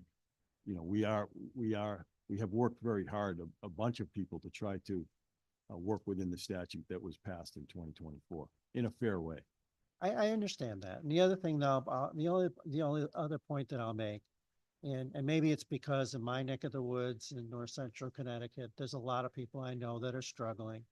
And it seems to me that the baseline hovers around $200,000 a year. And that's a substantial amount of money. And then when we have another part of the statute that allows even more money to be tacked on, you know, I got to be honest, $200,000 a year. I don't, you know, most of my constituents don't make anywhere near that. And yeah, would you trade away, you know, a year of your freedom for that? I don't know. I mean, certainly not in our correctional system, but there's people that are struggling with 3 jobs, not even making close to $200,000. They're just robbing, you know, they're working to just pay their bills. And so I would just say that I think fundamentally what we've crafted, the baseline is rather generous as it is. Now, maybe I'm a hard-hearted person, but I don't think so, because I'm very simple. I believe that I'm sympathetic when justice requires it, but I am frugal when it comes to the taxpayer dollars. And I just see that maybe we need more guardrails, but I appreciate your answer. Thank you, Chairman Stasser. Representative Fishman. Thank you, Mr. Chairman. Thank you, Commissioner Shea, for being here today. I share a lot of the comments that Senator Kissel shared. You know, I think that at a certain level, the statute is clear, but is perhaps being watered down. If we look at, you have the statute in front of you, it's the UU 54102 UU. It defines grounds, and this is in A3. Grounds consistent with innocence includes, but is not limited to, situation in which a conviction was vacated or reversed. And so it adds on top of that. So it's not just vacated or reversed, right? And there is substantial evidence of innocence. It's actually a high bar. It's not some evidence. It's not an inkling. It's substantial evidence of innocence. So I don't know how you perhaps, you know, do you throw clear and convincing in there? I think it's already embedded in substantial. It's not some. We clearly said substantial evidence of innocence, whether such evidence was available at the time of investigation or trial or is newly discovered. So I don't know how we could make it stronger other than to perhaps make it clear and convincing. I guess another problem perhaps with the statute is the mandate of presenting that collateral evidence to you as the commissioner.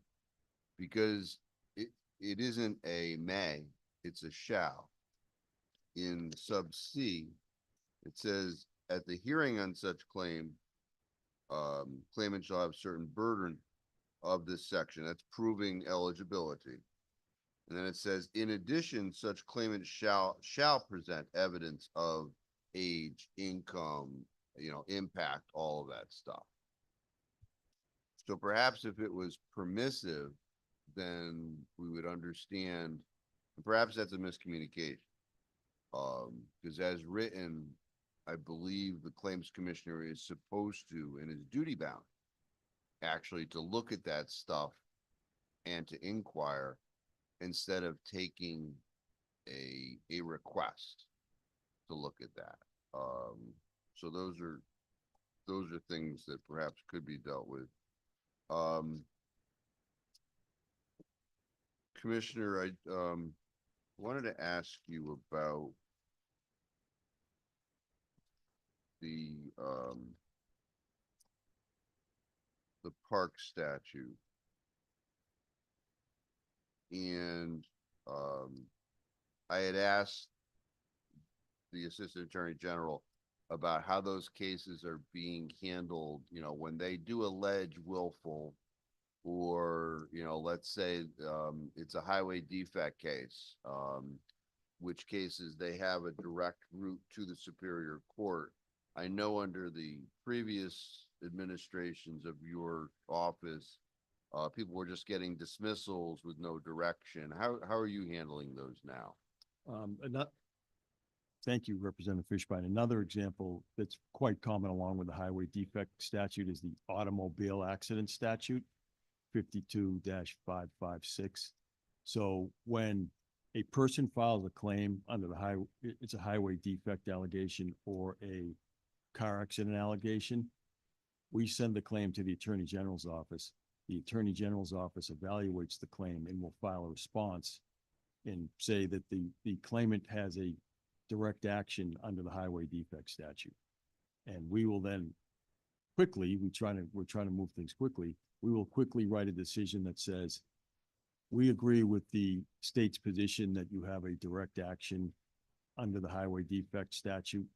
We are accordingly dismissing this claim under section 4-142A2, and you can go directly to court, and the accidental failure suit statute under 52-592E should apply, so they don't run into a jam with the statute of limitations. So we're trying to get those decisions out to the claimants as quickly as possible. Okay, I appreciate that. That was frankly your idea when I was here last session, that should be done. So we do appreciate that good idea. No, and I thank you adopting, because that is a sea change, because certainly we want due process. We want people to, a suggestion, and I don't, because a lot of these people are pro se, they have no idea. And I don't know if you do this, but, perhaps listing the superior courts where they would go for a civil case would be helpful. Just a suggestion. No, good suggestion. I'm a good listener. Yeah, no problem. So that's all I had. Thank you, Mr. Chairman. Further questions or comments? Representative Jacobs? Thank you, sir. Good afternoon. I just have one question for you, sir. We heard testimony related to HA number 87 item. I'm sorry, you having trouble hearing me? I can hear you now, sir. Yeah. Sorry, that's not a problem people typically have with me. I apologize. HA number 87, the claim, the commissioners claimed dismissing the state of Dwight Otis. Yes.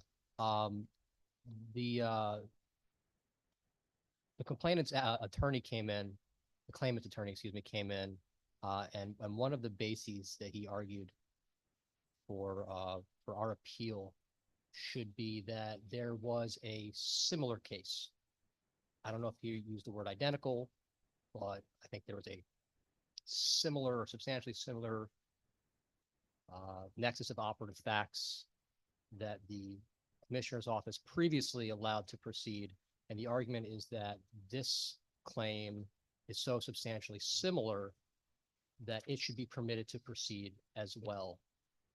Are you able to reconcile the distinction between the two, or otherwise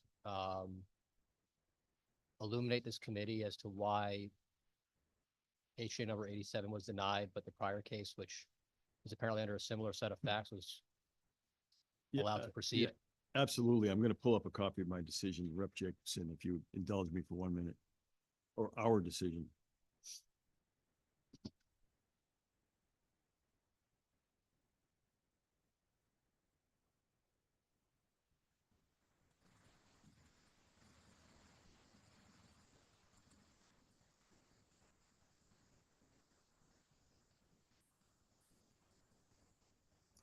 So that, I think the attorney was for item number 86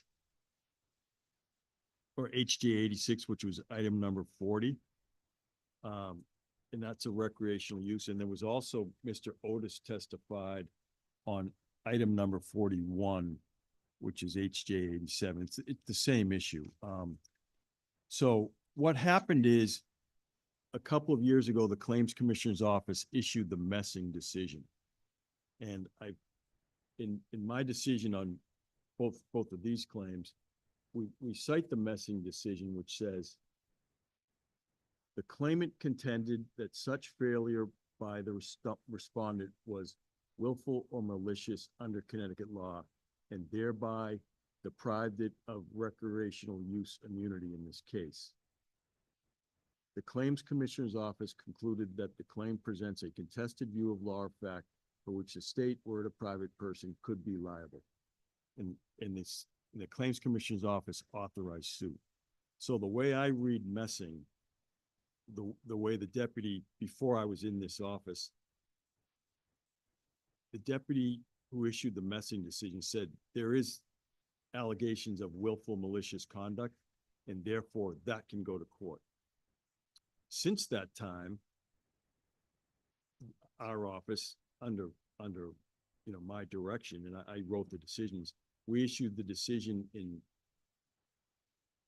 item number 40, House Joint Resolution 86, and item number 41, House Joint Resolution 87, and stated sort of consistently with that we believe that the state has the protection for under the recreational use statute for allegations of negligence.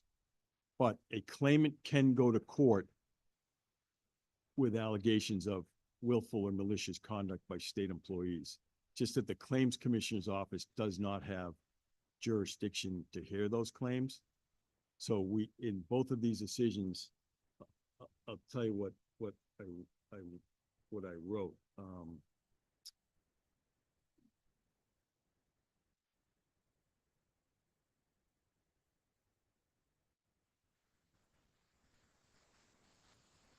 If the claimant wants to pursue claims of willful, malicious, or intentional conduct by individual state employees, such claims can be filed directly in court against the individual state employees under Connecticut General Statute, Section 4-165. So I then wrote, accordingly, the Claims Commissioner's Office also respectfully dismisses the allegations of willful, malicious, or intentional conduct by the state under Section 4-142A2, because these particular allegations give rise to a claim that is otherwise authorized under Section 4-165. Then I write, when the Claims Commissioner's Office dismisses the claim or part of a claim under 4-142A2, the provisions of the Accidental Failure of Suit Statute, Section 52-592E may apply. So the way the two decisions that are on your agenda today, we believe that the state is protected from allegations of negligence under the recreational use statute, but the claimants can go directly into court and allege willful or malicious conduct against individual state employees. I hope that answers your question, but I think that was along the lines of all the discussion today on this issue.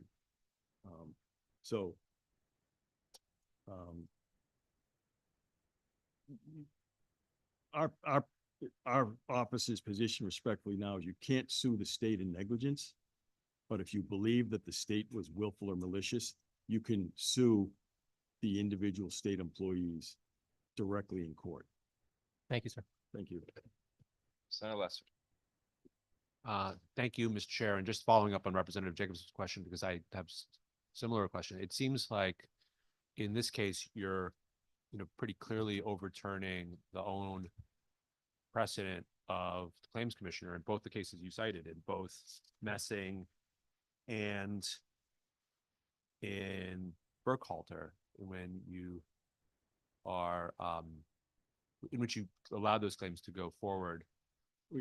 Is that, am I We understanding allow, correctly? the way I read Burkhalter and Messing is that we, in the decisions, I think we're pretty clear. We allowed the claims of willful malicious conduct to go forward, not the claims of negligence. So in numbers 40 and 41, you're saying that there aren't claims of willful malicious conduct, or are there? We're saying to the extent that there are, you get to go directly to court with those claims. That's what we're saying in 40 and 41. I know it's really confusing, but this is, I think, is from the discussion today, it's a complicated area of the law. So the recreational use statute, the way we read it, says you can't sue the state in negligence. But if you believe you have allegations of willful misconduct, you can sue individual state employees directly in court. So I'm a little bit, Shay, you know this, but I'm a little bit of a disadvantage because I think just about everyone in this room is a lawyer except for me. So I don't know this stuff, but if we were to affirm your decision in these cases and deny the claims from moving forward, you're saying that they could go out and hire an attorney and bring a case against the specific employee around your office. But I'm assuming there may be statute of limitations issues around it, right? If these claims are timely, but a case, in the case of the Otis case, that's a 6.5-year-old claim. So I think we normally have a 3-year statute of limitations. So if you're saying we're going to throw out the case and deny him his day in court, sort of despite Messing and despite Burkhalter, but he can bring a new claim, I'm assuming that that's time barred unless you tell me otherwise, but I'm not, you're an attorney and I'm not. So I want to make sure I've got that right. The legislature in its wisdom some years ago passed what is called the accidental failure of suit statute. So when the claims commissioner's office dismisses a claim because we don't have jurisdiction over intentional claims against state employees. When we dismiss a claim under 4-142, the accidental failure of suit statute, which is a different statute, 52-592E, would give a claimant 1 year from the dismissal date to file the claim in court. So that's a very good point that you make, Senator Lesser, but the statutes, the legislature tried to fix that by passing the accidental failure of suit statute. And what's the reason for overturning Messing and Burkhalter? Again, I'm not sure we overturned Messing and Burkhalter. The Messing and Burkhalter said you get to go to court on claims of malicious and intentional conduct. Are you familiar with the Burgess decision from like 2007? No. Yeah, so that was a case where there's a state park patrons fell off a cliff, and in that case, I think the Superior Court found that the claims commissioner did have the ability to allow those claims to move forward. I just didn't know if that was something that you'd reviewed, or if that was specifically about the power of the claims commissioner in that case. In that case, the Supreme Court ruled that the case could go forward. That's a Superior Court decision? I believe so, yeah. Yeah, what's the name of it? Purchase? Yeah, it's Burgess v. State of Connecticut, Christopher N. Burgess. Oh, Burgess, I'm sorry, I am familiar with that decision, yes. Further questions or comments? No, sir. Thank you very much, Mr. Chair. Thank you. Thank you, Senator. Anybody further? If not, Bobby, thanks for being with us. And that will conclude our public hearing for today. Thank you all.